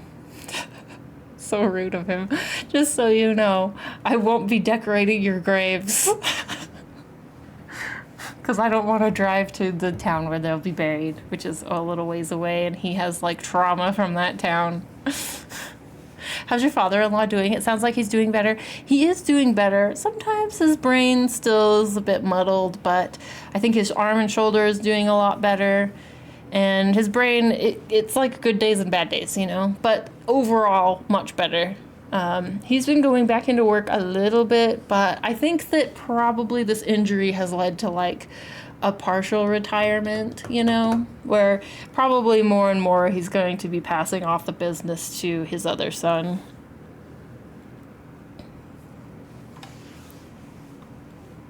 Just from my observations. Oh, hey, Chad, did you know that you can vote on this month's Patreon sticker now? Oh, yeah, that's right. I forgot about that. I should have done that preview because, yeah, that vote just went live. Let's see. But yes, get your votes in for the sticker and the print, actually, if you haven't already.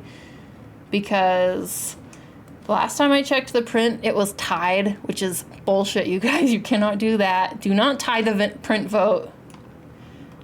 But yeah, we've got the sticker vote live. Lots of good choices, in my opinion.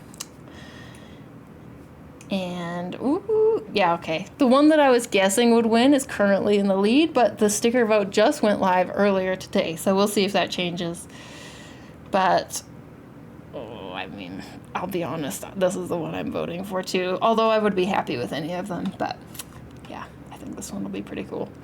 Because I'm planning on, yeah, metallic gold accents for some of these bits, the gold bits. Anywho, make sure to get your votes in. Get your votes in.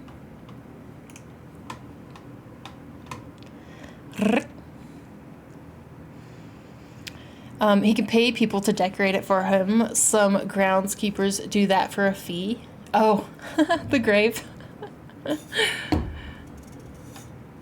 I've never heard of anything so understandable but savage at the same time. Yeah. Good to hear he's improving. Yeah, it is good. BRB tying the vote. No, Roy. Everyone loves Mist. Oh. Let's see. Where? Let me see if I can find the sticker. I just don't know where I put things. Oh, yes. Speaking of Mist, the sticker, the upcoming sticker for this month is Mist, holographic Mist, which you can't really see very well. Oh, but you can see the colors. Look at it.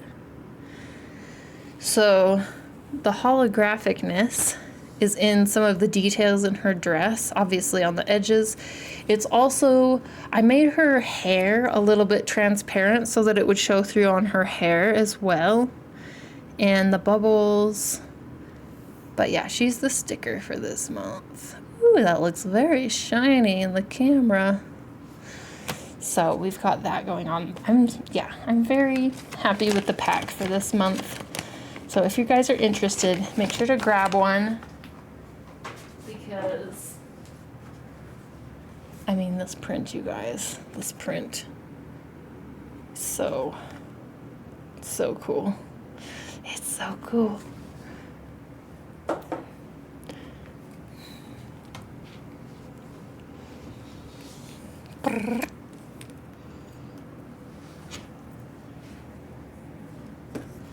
I've been thinking, though, I want to try a new printer for bookmarks.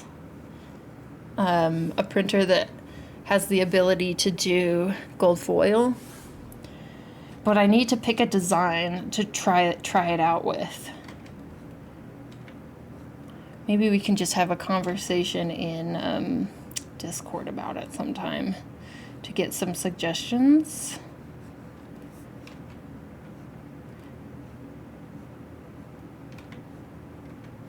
Because I want to see the printer that does my envelopes. They do a good job with the envelopes. I like them. And so I want to see how their bookmarks are.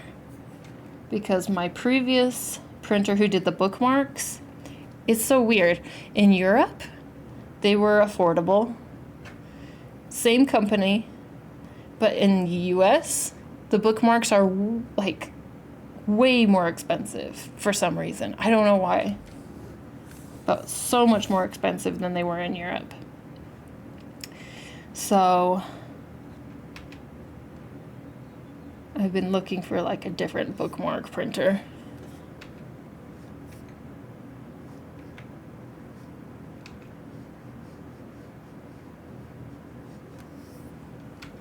But I wanted to find a different one anyway because my previous bookmark printer couldn't do gold foil. And I do really want to do gold foil.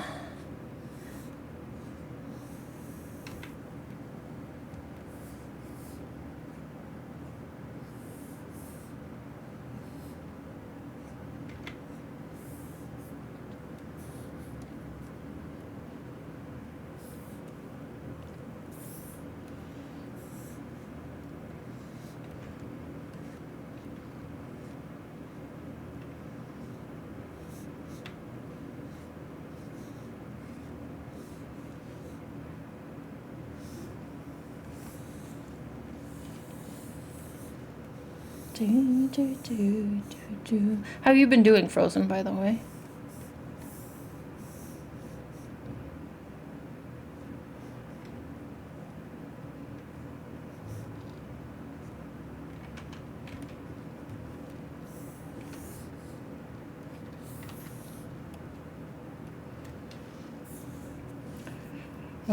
I love doing these like messy, wavy hairstyles that are kind of all over the place, but it's also is a challenge. Even just like a mental challenge a little bit. Like figuring out what pieces of hair overlap with each other. Doing okay, thanks. Minor paw injury. Oh, but I blame old age. Oh no, I'm sorry about your paw. Your hand? Is it your hand that's injured? Is that what that means?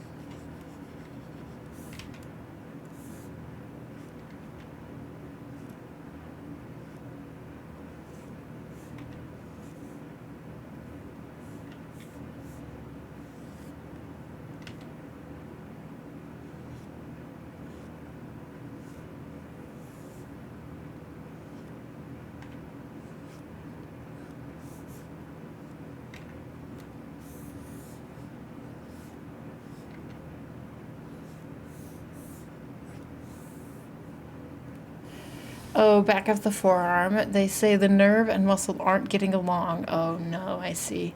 Similar to tennis elbow, but not in the elbow. Dang, that sucks. Well, any injury sucks. But I freaking hate like arm and wrist and hand injuries.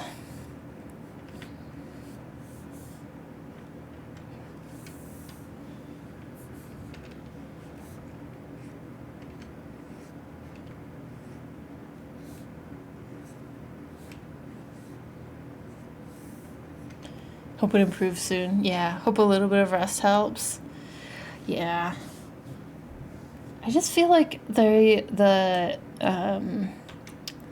like those types of injuries, they just take a long time, you know? Yeah, sounds like overuse / repetitive use. Yeah, that makes sense.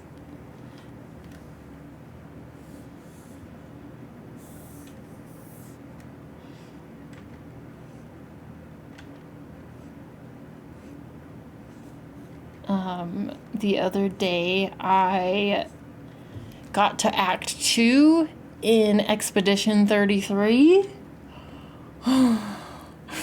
Oh, you guys, I'm not gonna say any spoilers, but dang, what a story beat. I'm so impressed with that game, but also so impressed with, yeah, the story team. Like, I just feel like they have a lot of guts, you know?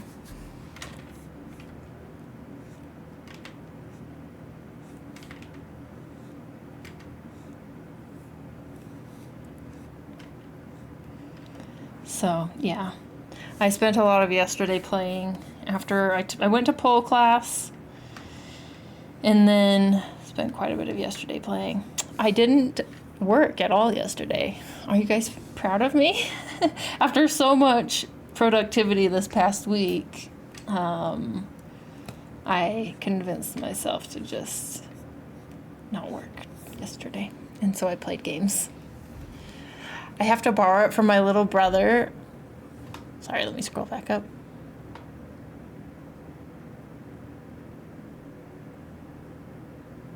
have to borrow it from my little brother. My best friend got addicted to watching reactions, and I'm here innocently and ignorantly twiddling my thumbs. Like, yeah, you gotta play it.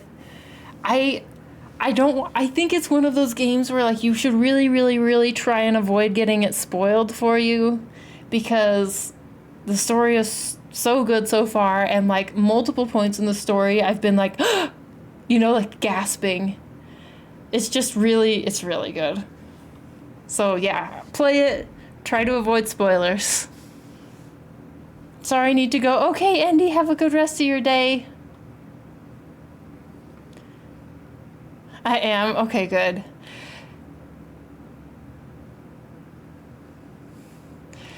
They're so obvious too, ripping hearts out and then putting a hot boy to fill the hole back in. Oh, hot boy. Wait, which game? Oh, yeah, Expedition 33. But Spectre, be careful. Be careful about what you say.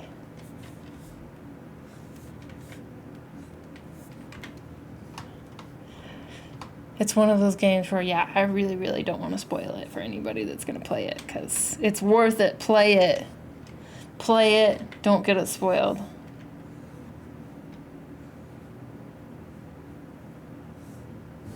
Not saying anymore.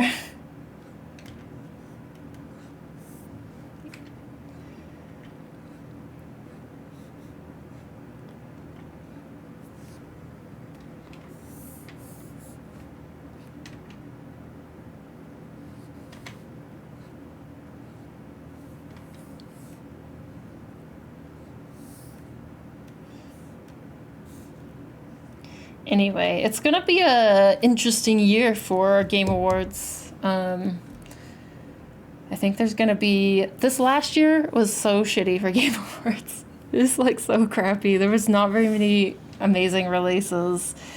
Not many great contenders for Game Awards this past year. But this upcoming year, I wonder... I don't know what it's gonna be, because isn't Ghost of Yokai also coming out this year? Some big ones out of left field. Yeah. Because what else do you think is gonna be a contender for Game of the Year? I think Expedition 33, I hope, is a contender. We'll see. Ghost of Yokai. Oh yeah, Kingdom Come as well. Yes. I know one of the voice actors personally. Oh, really? That's cool. That's kind of funny. She plays NPC and someone who gives a big speech before. Really? I know who you're talking about, but you know her IRL. That's so funny.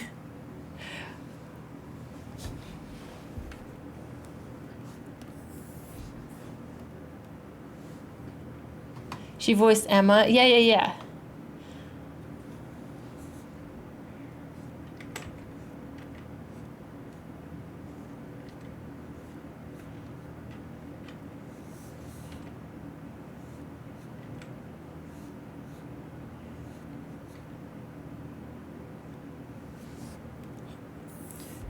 But what other games are coming out this year?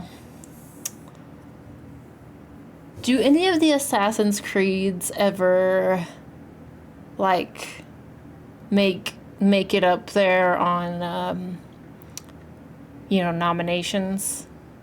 Because the new Assassin's Creed that's in Japan came out as well this year, right?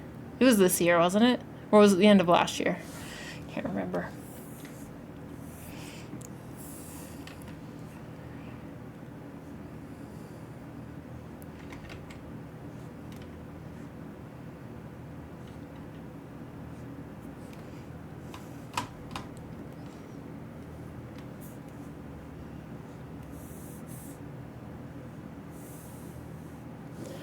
And also, let's see, Alexandre, Julie, and some audio logs, apparently. Oh, okay, audio logs, cool. Quickly scanning without reading too much. Well, that's cool. I've been super impressed with the voice acting cast in Expedition 33. Really, really good voice acting. And pretty big names. as well. Like for an indie studio, you know? Shadows was in March. Oh, okay.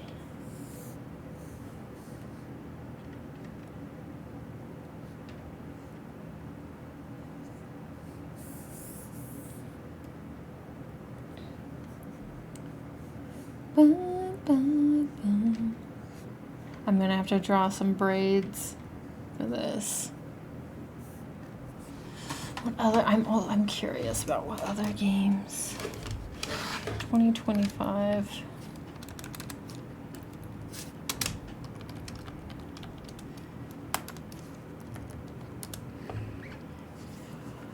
Let's see.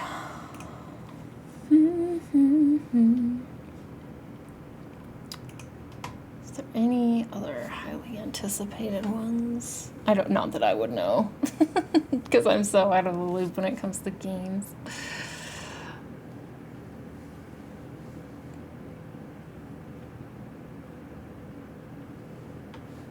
Yeah, I don't know.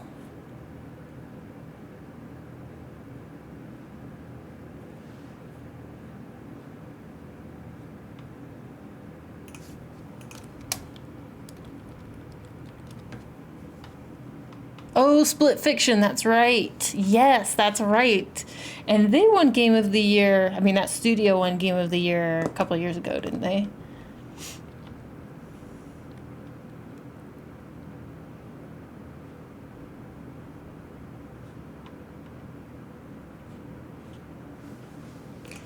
Let's see, most anticipated games.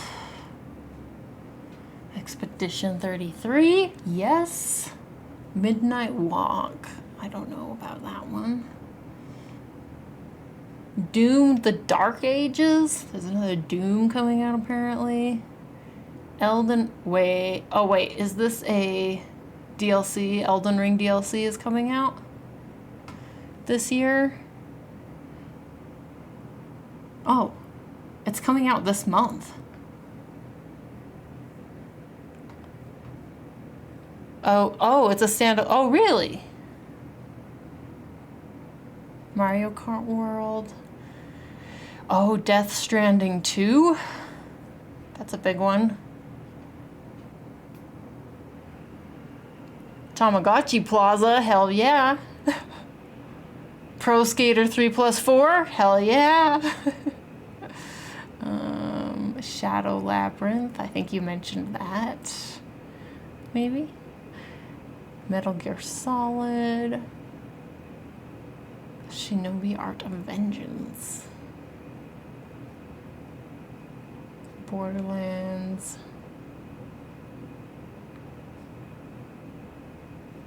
Dune. Yote, not Yokai. Ghost of Yote.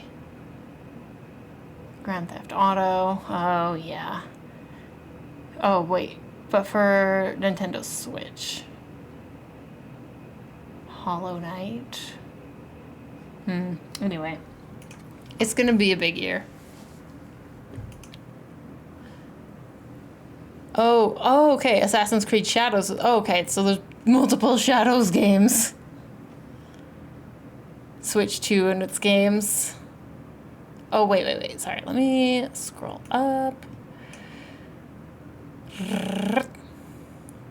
Oh, let's see. Migraine Warrior, hello. Hello. How you doing? If Silksong drops this year, oh man, what a year then. Anyway, yeah, it's gonna be a fight. It's gonna be a fight at Game Awards for 2025, I think. Unlike this past year, 2024.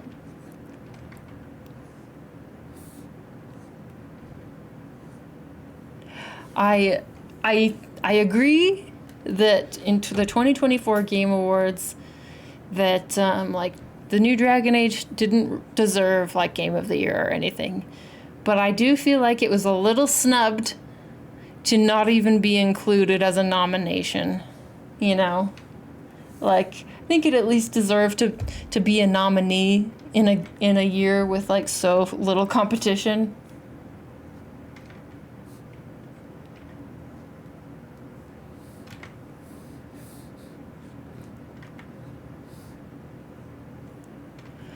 Will it will, won't it? I feel like they at least closed in on a release date during the Switch 2 Direct.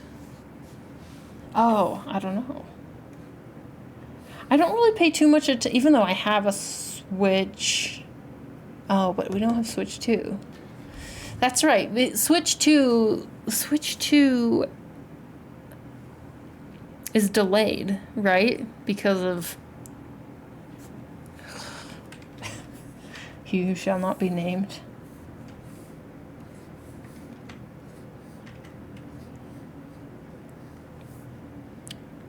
Have they come up with an actual release date for it and like final pricing?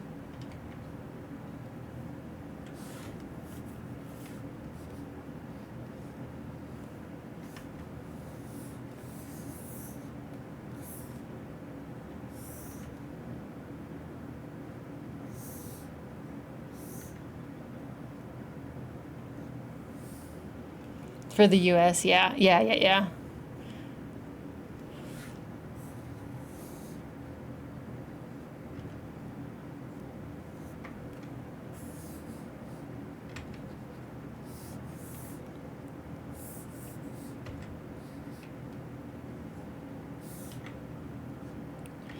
Alrighty, girly girl. Let's see here. Did I come up with a plan for her cape? Because they all wear capes. I don't think I did at all.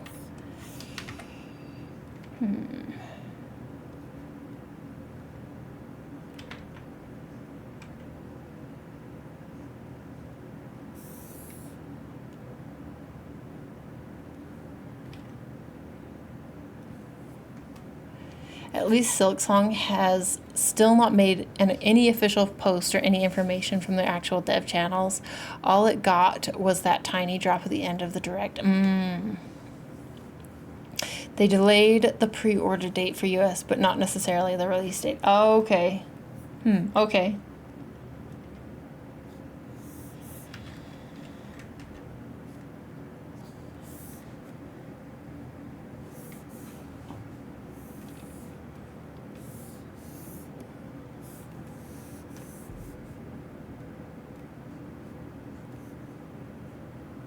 We're gonna draw braids now, guys.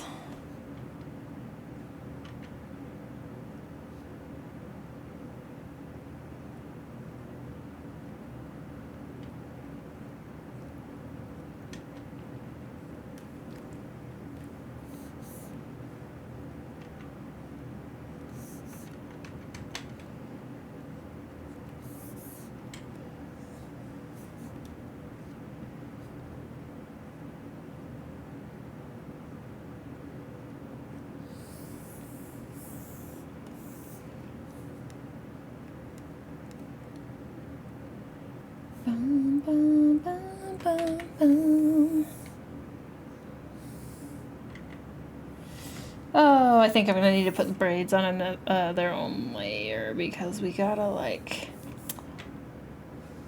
Braids are one of those things where it's like they're so kind of technical because you have to draw like the overlapping strands right, but then when you get so involved with like all of that, it can make them look very stiff because maybe you've been accidentally drawing them kind of in a straight line. So you gotta have like an overarching, like, okay, here's where the braid's gonna be, and then we're gonna reduce the opacity and draw the braid within, draw the braid within this layer, and yeah. So we're gonna do that. We're gonna decide where we're gonna put the braids, and then we will draw them.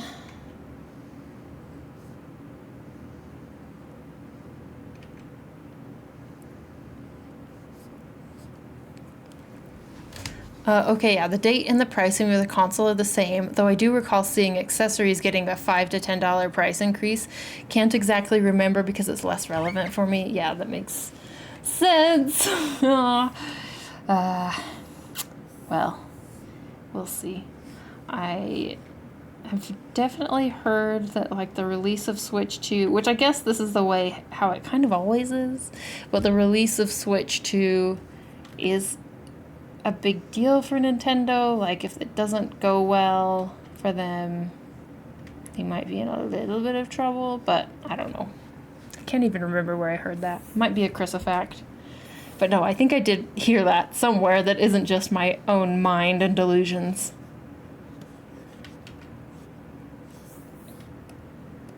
Oh, dang it. I was drawing on the same layer.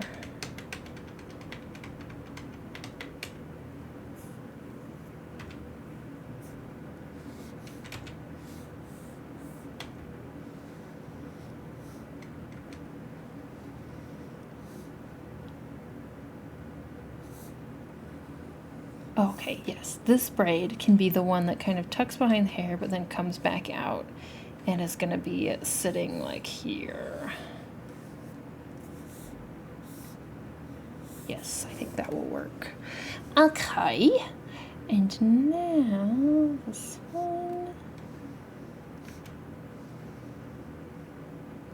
have coming down and then kind of get lost in this hair a little bit as it swoops down over here.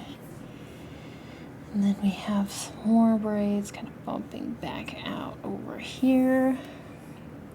And we'll see if we need more. And then over here, we'll have this braid kind of coming out over here. And yeah, we'll start with that. Okay. Boop, boop, boop, boop. Boop, boop, boop, boop. Is this a character or goddess or both? This is a character in a book. A kid's book, actually. It's a commission for an author.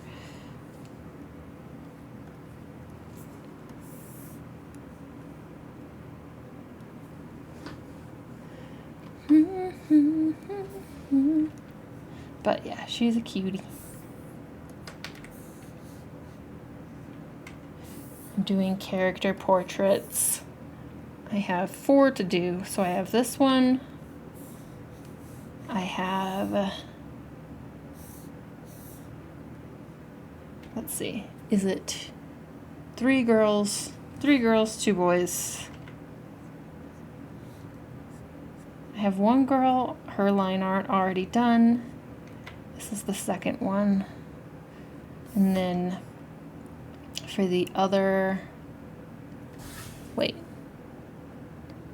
3 girls, 2 boys. No. That's not right. I only have 4 portraits. That's fine. I have 3 girls, 1 boy. There we go. What is math? I know her not.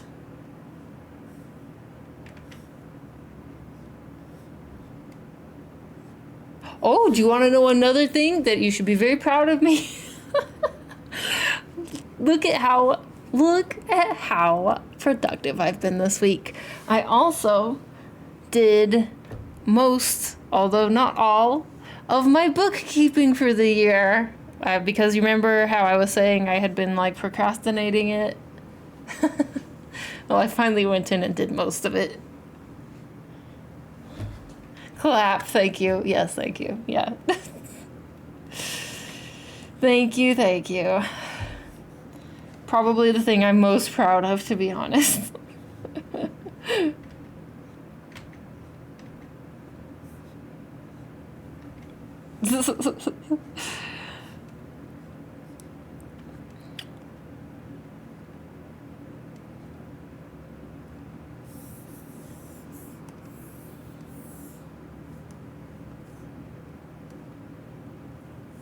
Definitely wasn't fishing for that one. JK. Wasn't fishing for that one. Well.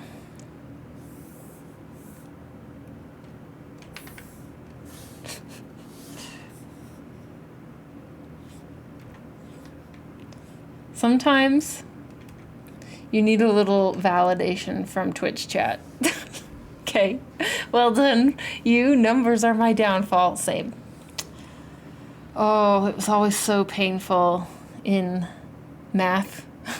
Maths class.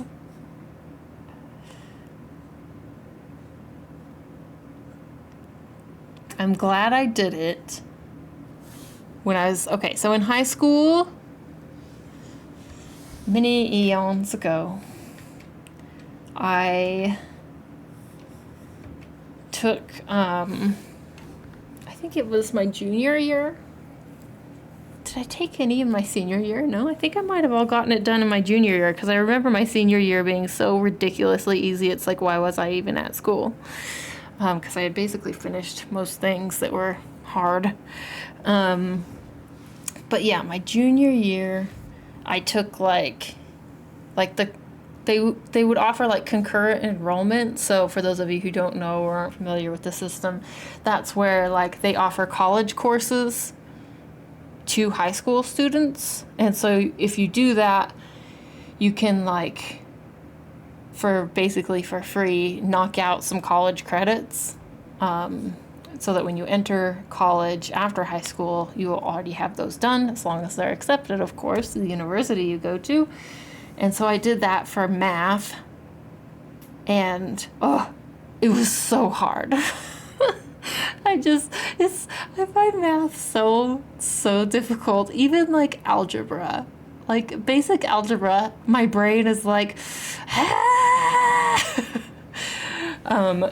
and so like every freaking day when I was taking college algebra and trigonometry, which I actually found trigonometry a little bit easier, weirdly. I think that some brains understand like geometry and trigonometry better, and some brains understand like algebra better, you know?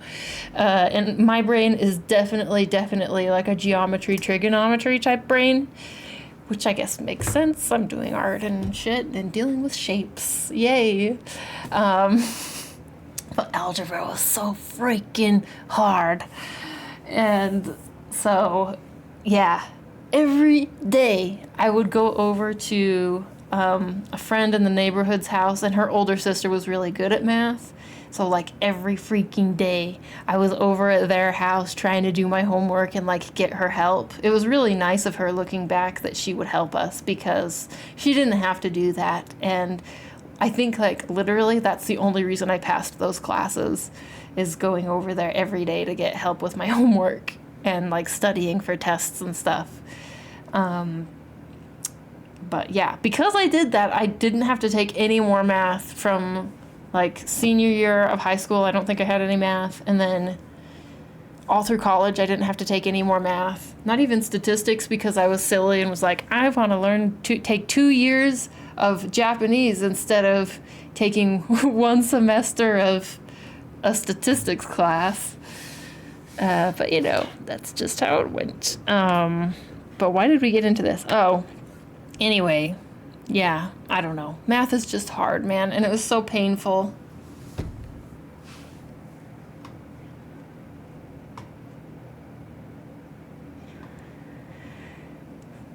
Is that a new cat tower? Oh, it's we got it at the end of last year, but it moves around. So for a long time it was in the room that I sleep in, but then the cats stopped using it, and so I decided to move it back into here to see if they would be interested in it again, and it has worked, actually. Kuma's been sleeping on it. Not right now, but he was earlier. Algebra was always my downfall, too. Oh, yeah. No, but you're definitely right. Validation is so needed now and then. Yeah. Algebra sucked. Trig and Geo were easier. I understood it, but was making stupid mistakes all over the place. Oh, yeah. And, like, I don't know. It was just the most frustrating thing, because I felt, I mean, obviously I was doing it wrong, but I didn't know where I was doing it wrong, because I would follow the freaking formula, I would follow all the steps, and somehow still end up at the wrong answer, and I could not figure out why. I'm following the formula, but it doesn't freaking work. My doctor said that some neurodivergent people understand the complex things but struggle with more mundane tasks, which explains the whole being good at specialized forms of math but not basic maths. Oh, maybe. I took statistics. I don't remember a damn thing from it. I remember so little of school. Yeah, when it comes to how much I learned, yeah, I don't know how much I retain. Just that I should look it up. Ever have problems with your neck because of painting? Yeah, generally I have a pretty stiff neck. This is one reason why sometimes I think that actually screenless tablets are better. So like, I love working on this tablet, and it's somewhat okay because I have like the ergonomic stand that pops up, and so I tend to work at it pretty propped up to try and save my neck a little bit. But still, I mean, our human bodies are not made to be like looking down like this all the time, right? It causes issues. And so that's why sometimes I think screenless tablets are better, because it means that you can make a better posture. So if you use a screenless tablet, you can just have the tablet on your desk and you can set up your monitor perfectly straight in front of you so that you don't have to tip your neck and you draw on your tablet. But it's definitely a different feeling and like a bit of a disconnect. And once you get used to working one way, it can be a little bit of a process to switch over to a different type of tablet. But yeah, sometimes I have neck issues. Actually, that reminds me, I need to set up a massage because I do this year want to start doing more regular massages to just try and like maintain or give a little tune-up to like my back and neck muscles and arm muscles, because it's not good for you. Calculus, vector 3D, trigonometry, statistics. I passed them all, but I definitely need to look up if I were to use any. Yeah. Sometimes I really have to dig or be reminded of things to be able to remember them. But I don't think I ever had algebra. Wait. What? I did miss a lot of school at some point due to depression, though. But I already had a diploma at a lower degree. Oh, okay.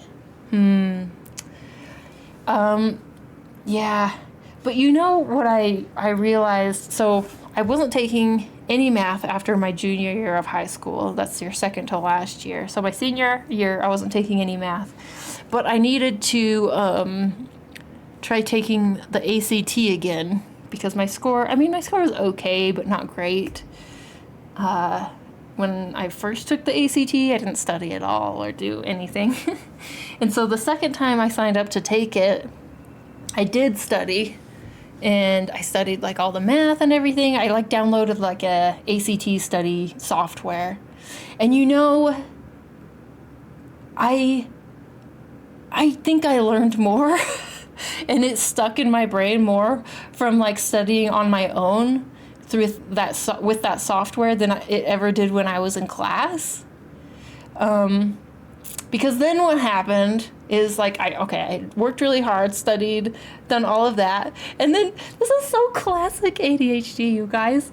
I worked so hard to study for, especially the math, for my ACT. I go in to take the ACT. Do you know what I forgot? Do you know what I did not bring with me? The calculator. I didn't bring my calculator with me. And so that means I was doing the math part of the ACT with no calculator, which good thing I studied, but still, like, I do think I made a lot of progress because I ended up getting the same score that I got the previous time I took the ACT, and I had my calculator that previous time. But in the end, I went to a college and set it up so that they didn't look at my ACT score at all for admissions, but it was like so classic, like forgetful mistake. Different school systems, yeah. Hand and arm massages help the carpal tunnel symptoms too. Oh yeah, I freaking love a hand and arm massage. Oh my gosh. We weren't allowed to use calculators. No, well, they allow you to use calculators now. But, yeah, I had forgotten mine. Once we hit university, no more calculators for us. Anyway, it's 9 p.m. here, so I think I'm going to drop out for now. Okay, Roy, thanks for streaming. It was fun. Good luck on the piece, and talk to you later. And yeah, interest/mental shortcuts are so crazy in terms of information retention. Yeah. Roy, have a good night. Thanks for hanging out.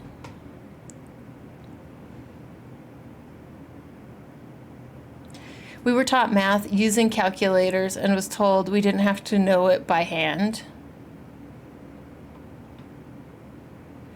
The funniest part is I'm in my mid-30s.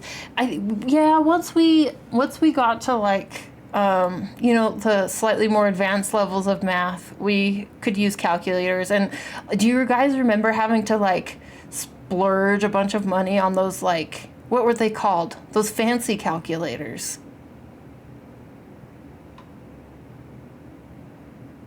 What are those calculators called? They were like expensive. The TI-89. Hey, Krinta, by the way. It really depends on the test, too. If it's designed for calculators, doing it all in your head is rough. We didn't have calculators, but it was more actual forms and never big numbers. Yeah. HP calcs? Graphing calculators? Were they graphing calculators? Yeah, maybe it was graphing calculators, scientific calculators. TI-89. I can't remember. Is that what they're just called, graphing calculators? Now I'm TI-89 calculator. Yeah, I guess they're just graphing calculators, aren't they? These big chonkers, do they still use these in school? Probably not. These bad boys. Big chonky ones. Oops. Wonder whatever happened to mine.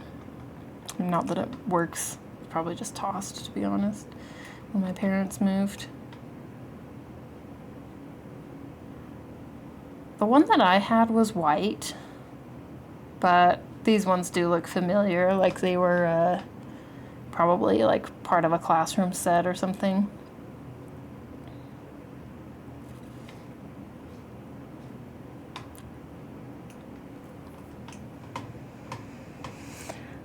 I'm having civil engineering test flashbacks causing me weeks of stress and burnout. Oh my gosh, I'm so sorry, Speak. You didn't come here to be stressed out. I've never used a graphing calculator. Well, I don't think I would be able to remember how to use one now, like other than basic functions, to be honest. But yeah, they could do they could graph all kinds of weird stuff. They can spell HE double hockey sticks, which is their true purpose in middle school and high school.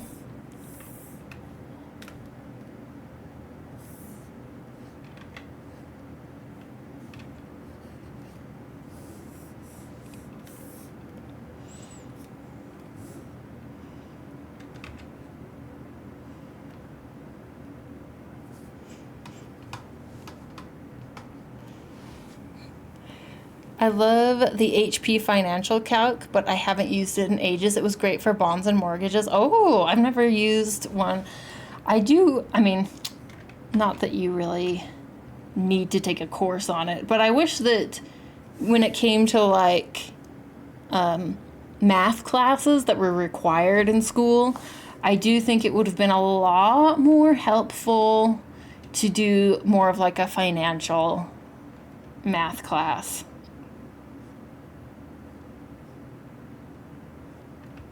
But, why teach kids useful things that they will use in their regular adult lives?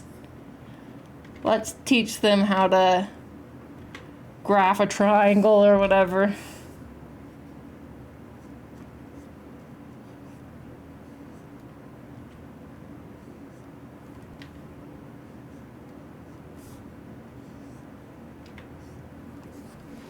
Agree, no one offered financial classes until college, and it was so basic and lame. Yeah, exactly. Like, I think I did take one financial class in high school, but yes, it was extremely, extremely basic. Like, I think we learned how to write a check, which, I mean, is more than kids these days know how to do, but not that you have to be doing it much.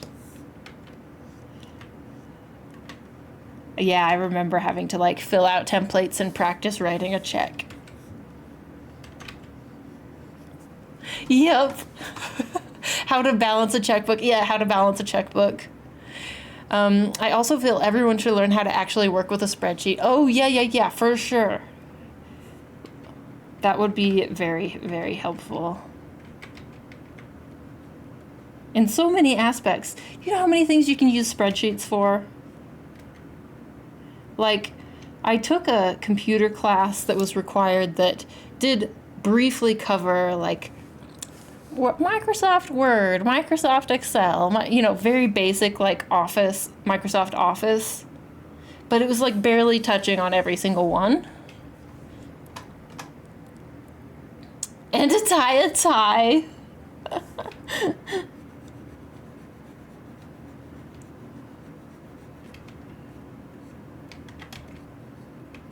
I used to know how to tie a tie. Oh my gosh. Wow, I'm having a flashback, you guys. I had totally forgot this about myself. When I was in, gosh, was it high school? That I had a very brief period where I wanted to like wear ties, very, very kind of like punk-ish. Do you remember how it was like, let me see if I can find the look that I'm thinking about. Let's see. Punk girl with tie. Yeah.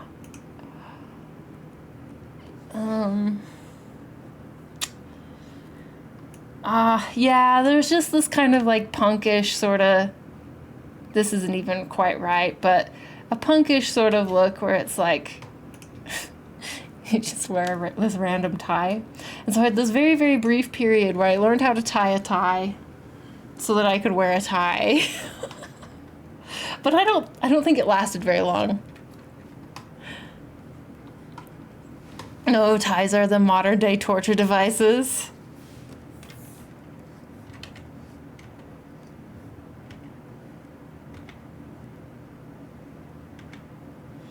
But I don't remember how to tie a tie. I wonder if Kid Kittens remembers how to tie a tie, if he could do it. I bet he maybe could. Maybe. Now I want to see if he can. Is Kid Kitten still listening? Because we grew up Mormon, and so he grew up wearing ties all the time.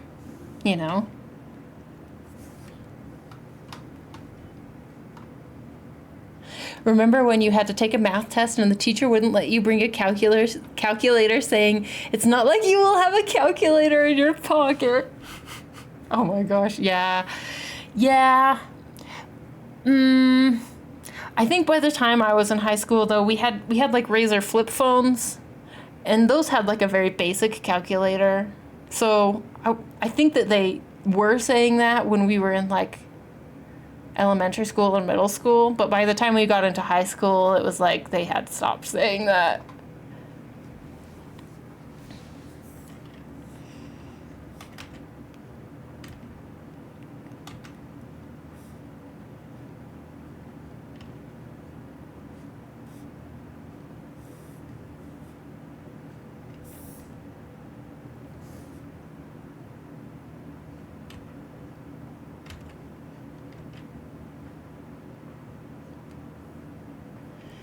Yes, the MCR and Avril Lavigne days. Exactly. Such nostalgia. Also, how I never knew I had curly hair till my 30s. Everyone had stick straight hair. Oh yeah. I have wavy hair. It's very like flat and straight right now though, but I have generally wavy hair even when I used to have it really, really long, like down to my butt. And it had like, even with the weight of it, it would have a little bit of wave. But I hated it. I hated my wavy hair. Like, I didn't hate my hair in general, but I did hate that it was wavy. And so I would spend like, and it's very, very thick. And so I would spend like 2 hours using a flat iron to make it perfectly straight. Because that's what was in. Like, curly hair was not in. Like, everyone had to, like, straighten their hair to be super flat and straight. Did I just age myself? I mean, I think that, well, we probably fall within a pretty close to the same generation. Just braid it. Braids for days. I finally did start to do, like, the braiding senior year, or maybe after senior year, maybe after I graduated. I did a lot more like braiding my hair and then just letting my hair out the next day, and then having like almost like that really, I mean, it's a braided like wavy sort of look, but almost like a crimped look. Do you guys remember crimping? Razor didn't come out till my sophomore year of college. Oh, okay, you're a little bit older than me, but not by much.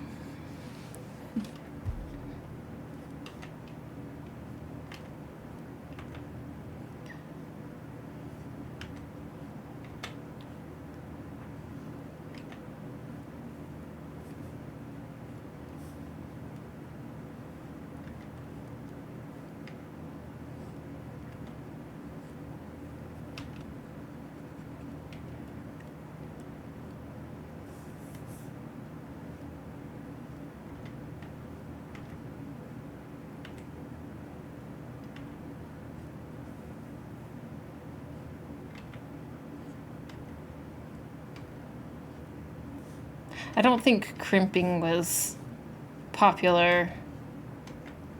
When was crimping popular, guys? Is it an 80s thing? Or is it 90s? I don't think early 2000s. I don't think crimping was super in. For those of you guys who don't know what crimping is. Let's see if we can find it. I don't even know how to spell it. Is it with a C? Crimping hair? 80s, and made a revival in the 90s. Okay, I do, yeah, so this is like the kind of waves that I would get from a braid. They're a little bit bigger than crimping, but the kind of crimping that, we had a crimper, but we didn't really use it much, but like this, the crimping. This kind of look. Or you would like straighten everything and then you would just crimp a couple chunks. Oh, what a pain in the butt. I never had like one of these big crimpers though. It was always just like the little ones. I hated getting a perm. Oh my gosh, me too. I think I got a perm when I was like in like elementary school or middle school. And yeah, I freaking bawled because those chemicals hurt. Like, they get all up in your nose and your eyes. I'm loving these millennial memories. 90s, I remember seeing the TV ad for the flat iron that had multiple plates. Oh yeah.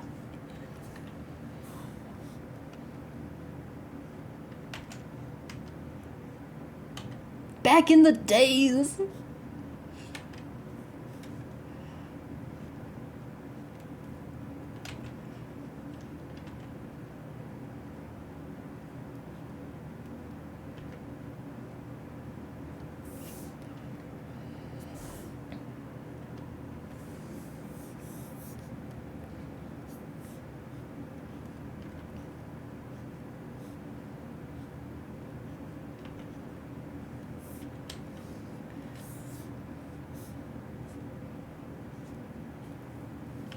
I've never owned a flat iron, still can't be bothered to blow dry my hair. Yeah, I've learned. I've joined your side, Krinta. Like, I was all wrapped up in like what I was taught and like how to style, you have to style your hair and like blow dry your hair and all that when I was younger. But then like, oh, it just got to be too much of a hassle, and now it's like, I do nothing. I mean, I'm at a very awkward length right now, actually. Like, growing out from a pixie cut. And I don't even know what to do with my hair at this moment, so it's like, we're just gonna hang with it for a while. I think your hair was much more of a pain than mine. Well, my hair is like, it's thick, and it was the perfect texture to like, smooth enough to slide against itself, but wavy enough to tangle with itself. And then I have a really soft head, and so yeah, it would just get so tangled, and I had to be so careful with it. Otherwise, it was going to be like hours of brushing out and in pain. It does what it wants. The Bedazzler. Oh, the Bedazzler. Yes, I remember ads for the Bedazzler. The Pokey Eye Headband and the Bump It. Oh my god, the Bump It. The Bump It. The Bump It. Oh. Was the Bump It a nationwide thing? I guess it was, but do you know where it was very popular? Here.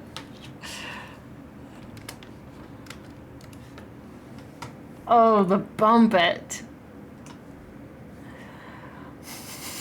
Yes. Ah!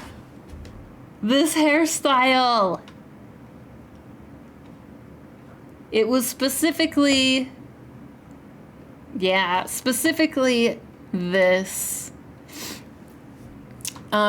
Specifically this hairstyle. The nest. Yeah. So it was very popular here. Like you had to rat by brushing backwards and hairspraying, like at the top of your skull, the top back of your skull, and then you would brush over the smooth flat ironed hair over top of the rat's nest that you just created. Oh my gosh. Yeah, that was so popular. And oh my gosh, I hated it. Like sometimes, like if my mom was like helping me with my hair or something, she would like do the ratting, and I'd be like, no, because I knew I'd have to, it would be such a pain to brush out later. Oh, this is such a weird hairstyle. I mean, like, we wanted to look like alien heads. Like, I don't know. I don't get it.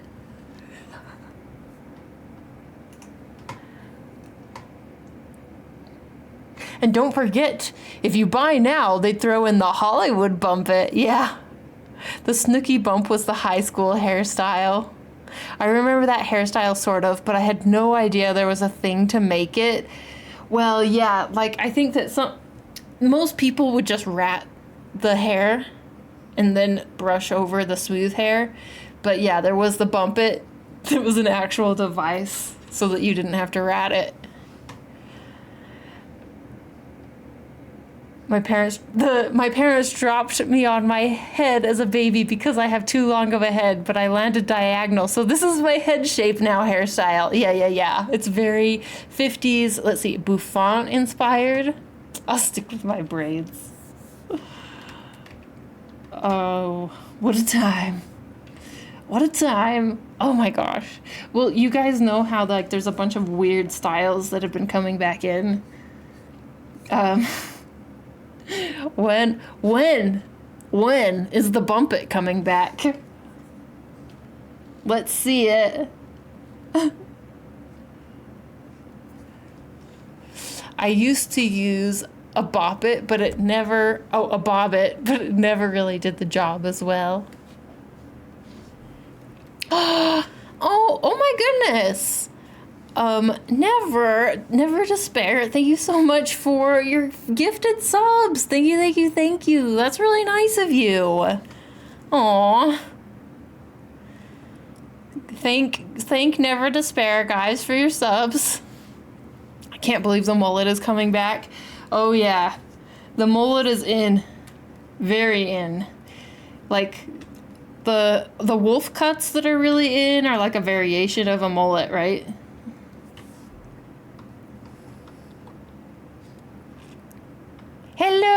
Oh, thank you for your gifted sub. That's really nice of you. And like first time chatting, what the heck? What an entrance. Enjoy the subs to the lucky 5. The mullet was sort of in during high school, was it? I don't remember too many mullets. I remember a lot of like the well, first of all, frosted spiky tips, you know, the frosted tips were in. Also the teenage boys would grow out their hair long enough that it would do the flip out. And I think sometimes they would even use the flat iron to like flat iron flip it out.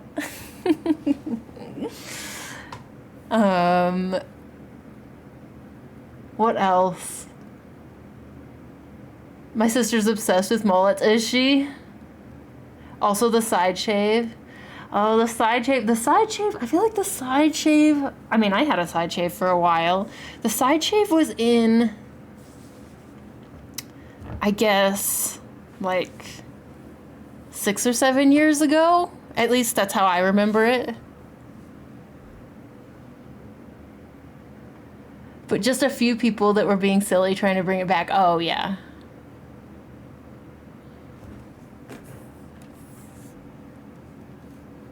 I don't see as many side shaves now as I did a few years back. But maybe it's just the location that I'm at. I think it is kind of location dependent too. Like I would see a ton of side shaves when I was living in Seattle. Also lots of colored hair. It's like, if you don't have colored hair, are you even a local to the Pacific Northwest? That's how it felt anyway. My bio mom had a side shave in 2018, 2019. Yeah, I think that's like the that's when I had one too. That seems to be like when it was the biggest. And her trying to get rid of it is what convinced me to never get it. It does take a while to grow out, or the way that I grew it out. I mean, I'm not really growing anything. I didn't really grow it out. I just cut it all off and I had a pixie cut. But yeah, that's the easy way, sort of. But growing out a pixie cut's its own journey. My youngest nephew loves his side shave. Aw, cute. I like side shaves still, to be honest. I think what I'm gonna try out now is I'm gonna let my hair grow a little bit. I do really love a pixie cut though, so I may just end up back with a pixie cut eventually. But I think what I'm going to probably try doing is I might let it grow out a little bit to be more of like a bob, but I hate the feeling of hair on my neck. So I think what I'm going to do is like the undercut that will help like thin out the hair a little bit and also make it so that it's not as much on my neck. I like the undershave. Yeah, the undershave. And we'll see how it goes.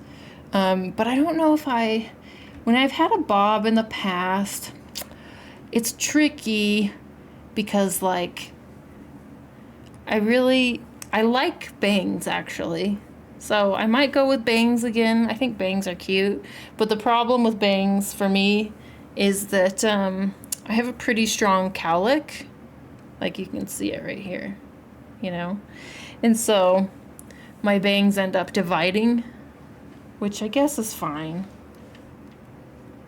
Unless I'm like blow drying them into a specific position. I think I might do a side braid. Oh, cute.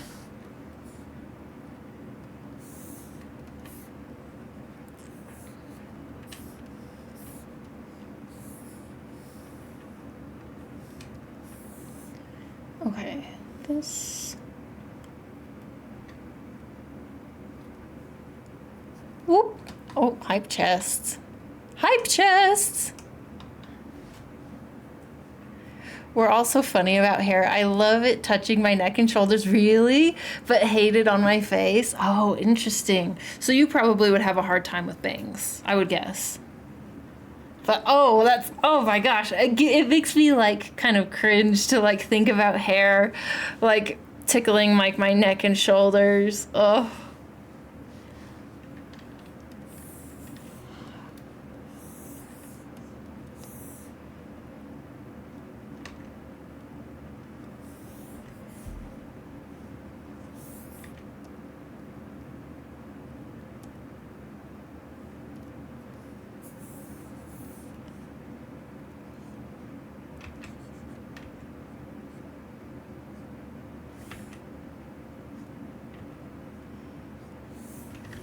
Okay, let's see here.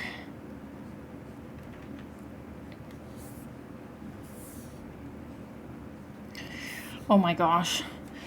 Hair is on the mind because we're talking about hair, we're drawing hair, talking about braids, drawing braids.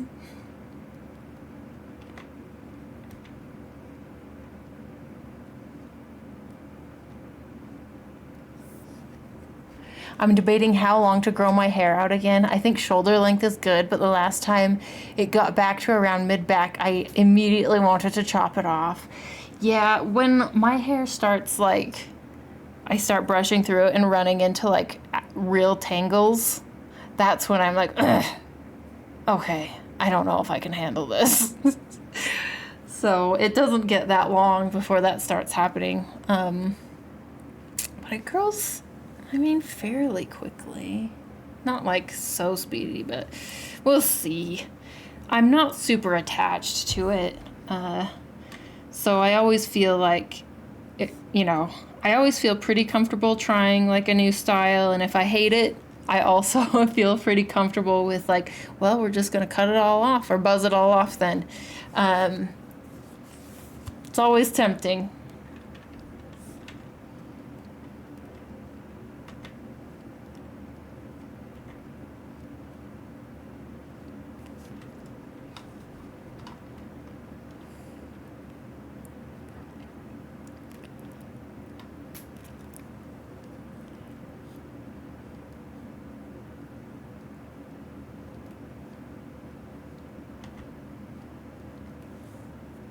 I go through phases.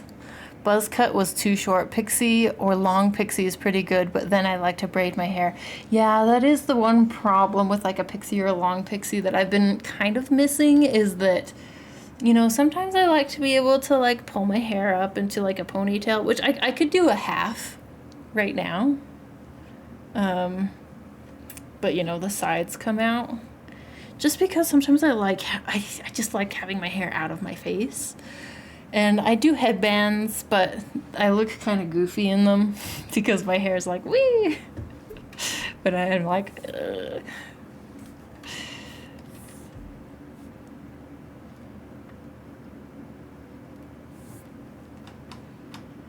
If only we could all look good bald as the actress from the first Star Trek movie. I know. I think I could pull off, like, a shave. I would probably get tired of it. I think I could do it. I think my face is, like, would look fine. But, yeah, it'd be interesting. I have been interested to try it for a really long time, but just haven't actually done it. It's always been like, well, if it turns out that I hate this haircut or whatever, I'll just shave it. But it's never gone to the point where I've hated a cut so bad that I've done it.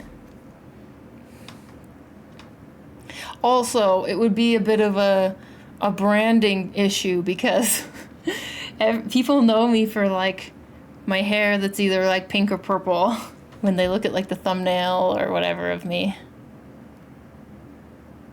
I could probably be bald, but I wouldn't like it. I don't see how you could look goofy, Krista. Oh, well, now I'm looking around for like a headband or something to put in, but I don't have one right with me. Trust me, it's possible. But thank you.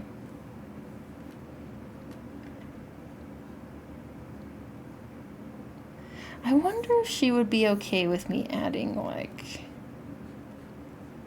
a little embellishment, like ribbons wrapping the braid. We'll try it, and if she makes me change it, I will, I guess.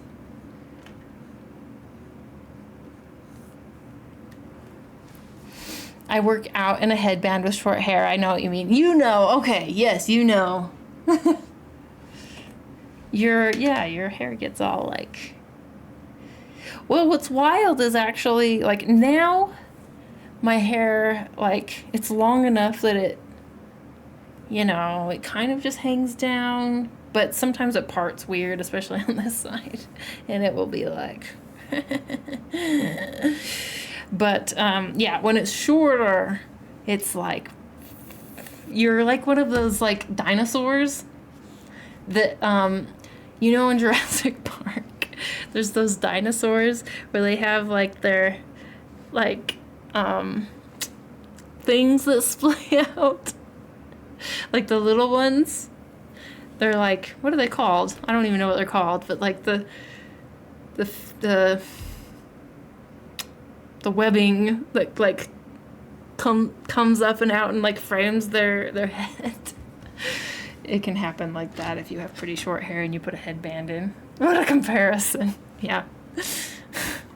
The ones with the frill that spit venom. Yeah. I've seen people at hospitals who were bald and rocked the bald look. Oh yeah. Well, I think that bald is actually a pretty good look, to be honest. I like playing with my hair too much. Let's see. Dilophosaurus Velocirator.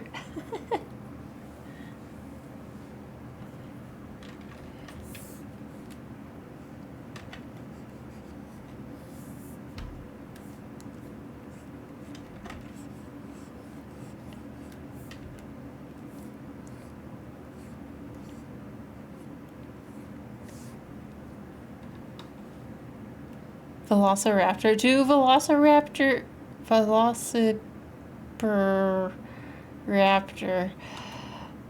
I can't remember exactly, but I think you guys get the idea.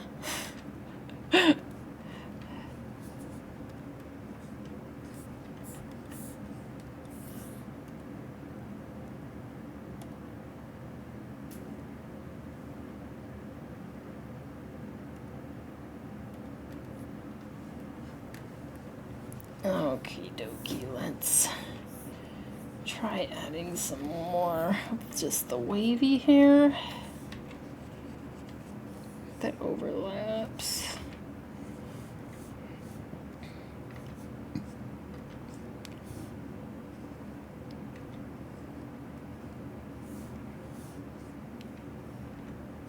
I suck at spelling on the phone. No, no worries. I don't remember if the Velociraptors had those. I don't think it's the one that spits poison.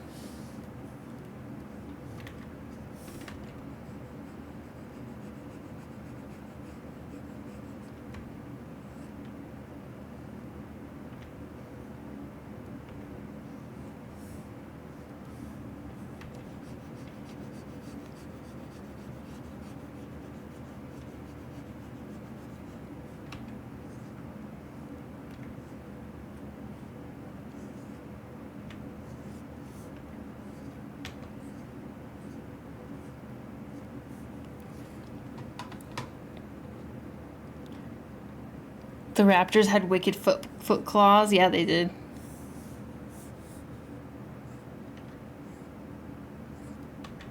Jurassic Park. What a great movie.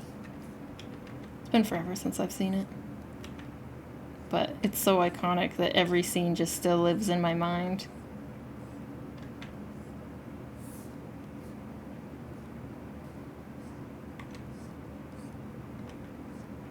Because that made me think about, like, the kids hiding, and then they can see the velociraptors walking and their claws tapping.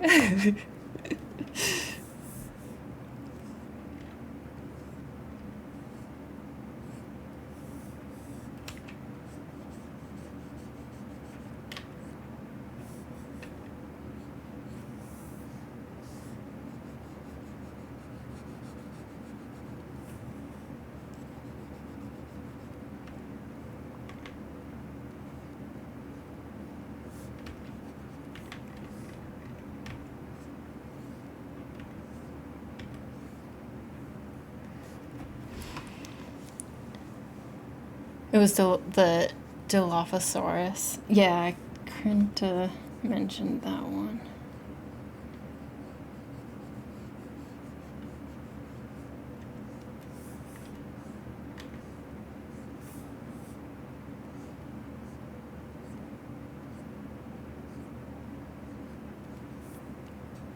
Speaking of the new Jurassic, the new Jurassic trailer, it looks like it might be good. I'm heavily moderating my expectations though. Smart. But that's promising. I'm so out of the loop that I didn't even know there was a new one coming out. I have no idea what movies are happening these days. They're all just like remakes and sequels.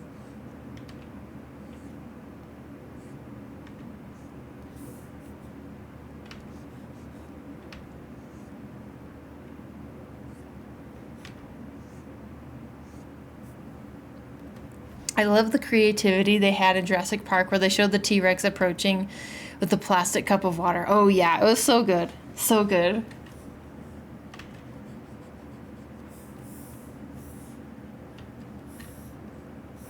Like, you had to be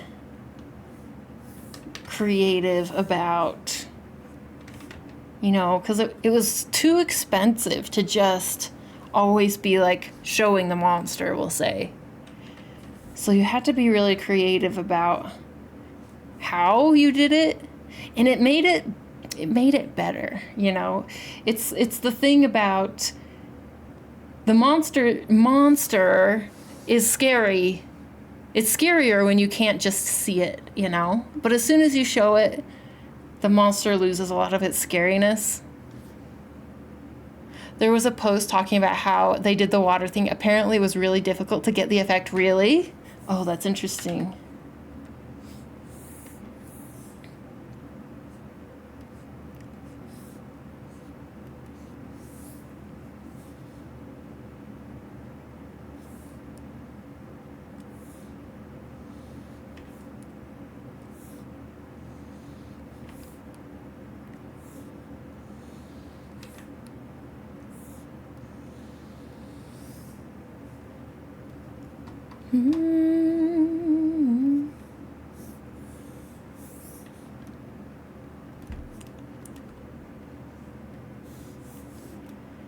Oh my goodness, so much hair.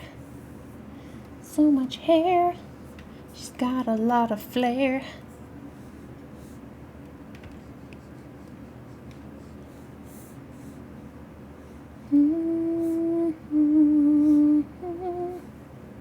Old school special effects are fun. They are fun.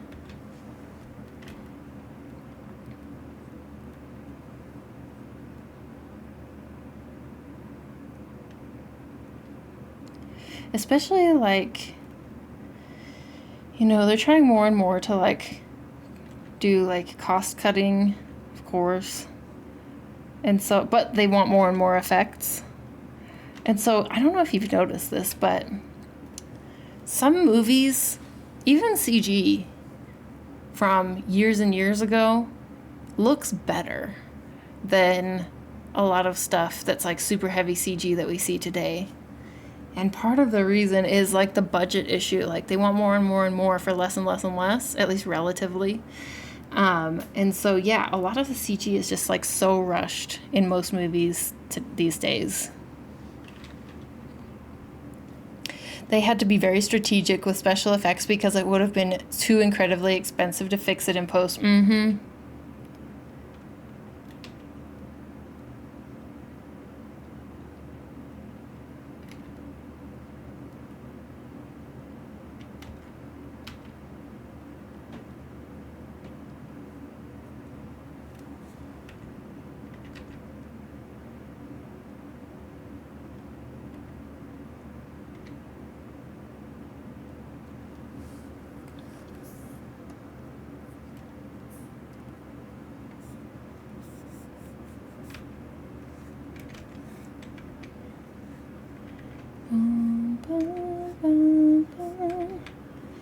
Oh my goodness. This is taking a while, isn't it? Yes, it is. It's taking some time. 'Cause we want it to be sublime. Just practicing for my next career as a singer, songwriter.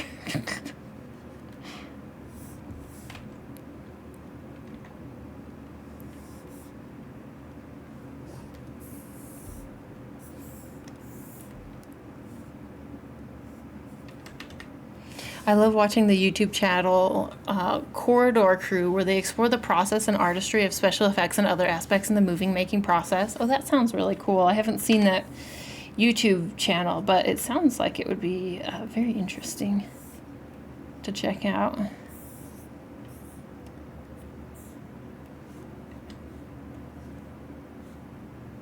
Let's see, should there be another like small braid back here maybe?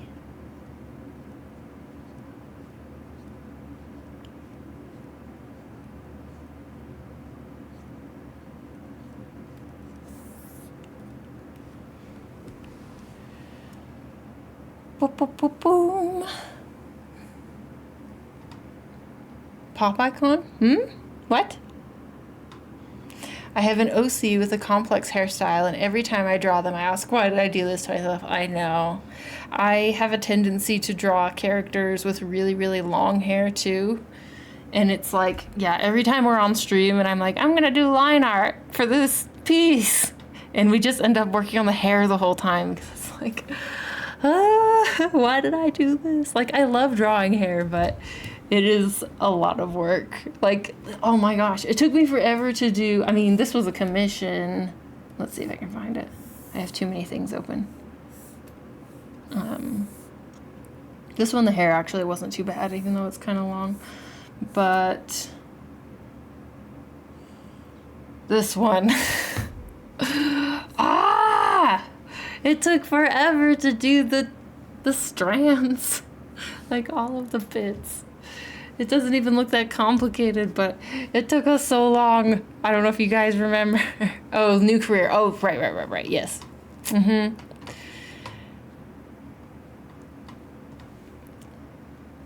But yeah,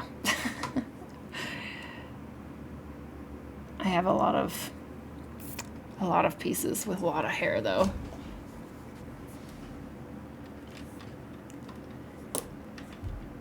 And it always takes a while. That would be a way to speed up my process, would be to actually cut my character's hair. I'm always thinking like, why am I so slow? How can I speed up my process? Well, you could draw hair that is not like Rapunzel every time, right? It looks pretty, but wow, the workload. Yeah, thank you. I know. I should have charged more for all the hair. Just because it took extra time. They say there was a camera in Mary Poppins that did an effect that most modern green screens could never think to create. Really? Wow.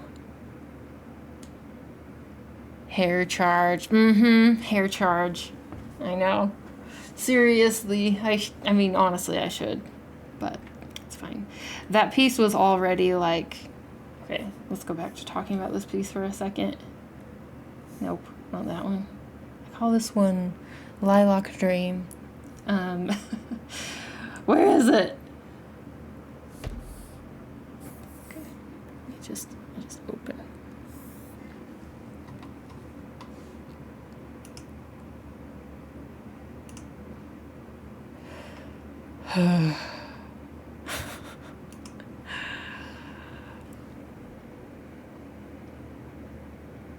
I've lost it. Okay, we'll just have to click through. We're just gonna have to click through. Yes, okay, he's right here. Now I don't even remember what I was gonna say. Oh, yeah. This piece, it was already like a little bit beyond the client's budget. But yeah, it was just such a piece that I felt resonated so much with me, like the idea and the aesthetic and everything, that I was like, okay. And so we made it work with her budget. So I don't think an extra hair charge would have worked. I was looking away when you made the lilac dream joke, and then I looked and cracked up. Oh, glad you liked it. But yeah, I think I need, what time is it? Yeah, I think we're a little late, actually. Or are we? I don't even have Twitch open. I haven't opened Twitch even once. I just realized I didn't update anything with like my notifications or, oh my gosh, wow, okay. I was just so busy trying to go live since I was late. But yeah, it's like past lunchtime. So I think it's about time for me to run out. Thank you for tuning in while we worked on hair. It was lovely having you here and chatting with me, chatting with you. And oh my, yeah, but you can tell my brain is fried. Chatting with you, always lovely chatting with you, my friends. Announcements are the usual. If you're interested in the tutorial, the latest tutorial, we have the Color Moods tutorial up on Patreon. It's an hour and 20 minutes of an in-depth color tutorial and how to create mood with color. There's also almost 80 tutorials up there if you want to become a student. It's a pretty good deal, I would say, for, you can access the whole library of tutorials for $10. That's pretty sweet. And if you want to join one of the Happy Mail tiers, we have exclusive prints and stickers and spicy prints every month, of course. Get it delivered right to your mailbox and have a little joyous occasion between all of the bills you have to sort through. You can be Bill. Oh my gosh, it's Chrysabug. Bill. Okay, I'm going to open the Chrysabug art, and you can have that little moment. Anyway, wow, okay, yeah, it's time for me to go. It's time for me to go. Type in exclamation Patreon if you're interested. Who's online? Who's online? Yeah, she's online. Z Carl was online. Let's see, I think we rated Z last time, so we'll raid Z this time. And also, by the way, if any of you, like, it's your first stream with me and you want to see me again, make sure to type in follow. Don't forget to follow. Maybe turn on notifications since I only stream once a week, sometimes in the middle of the week, but it's kind of random. Yes, because I would love to see you again. Okay, we're gonna raid Niachi. Take care, Krista, and chat to you. Thanks, Frozen. I hope you have a good rest of your weekend and Memorial Day and everything, and I'll see you again soon. See you guys all again soon. Okay, let's raid Niachi. She's lovely. She's an amazing artist. Let's go. Raid now.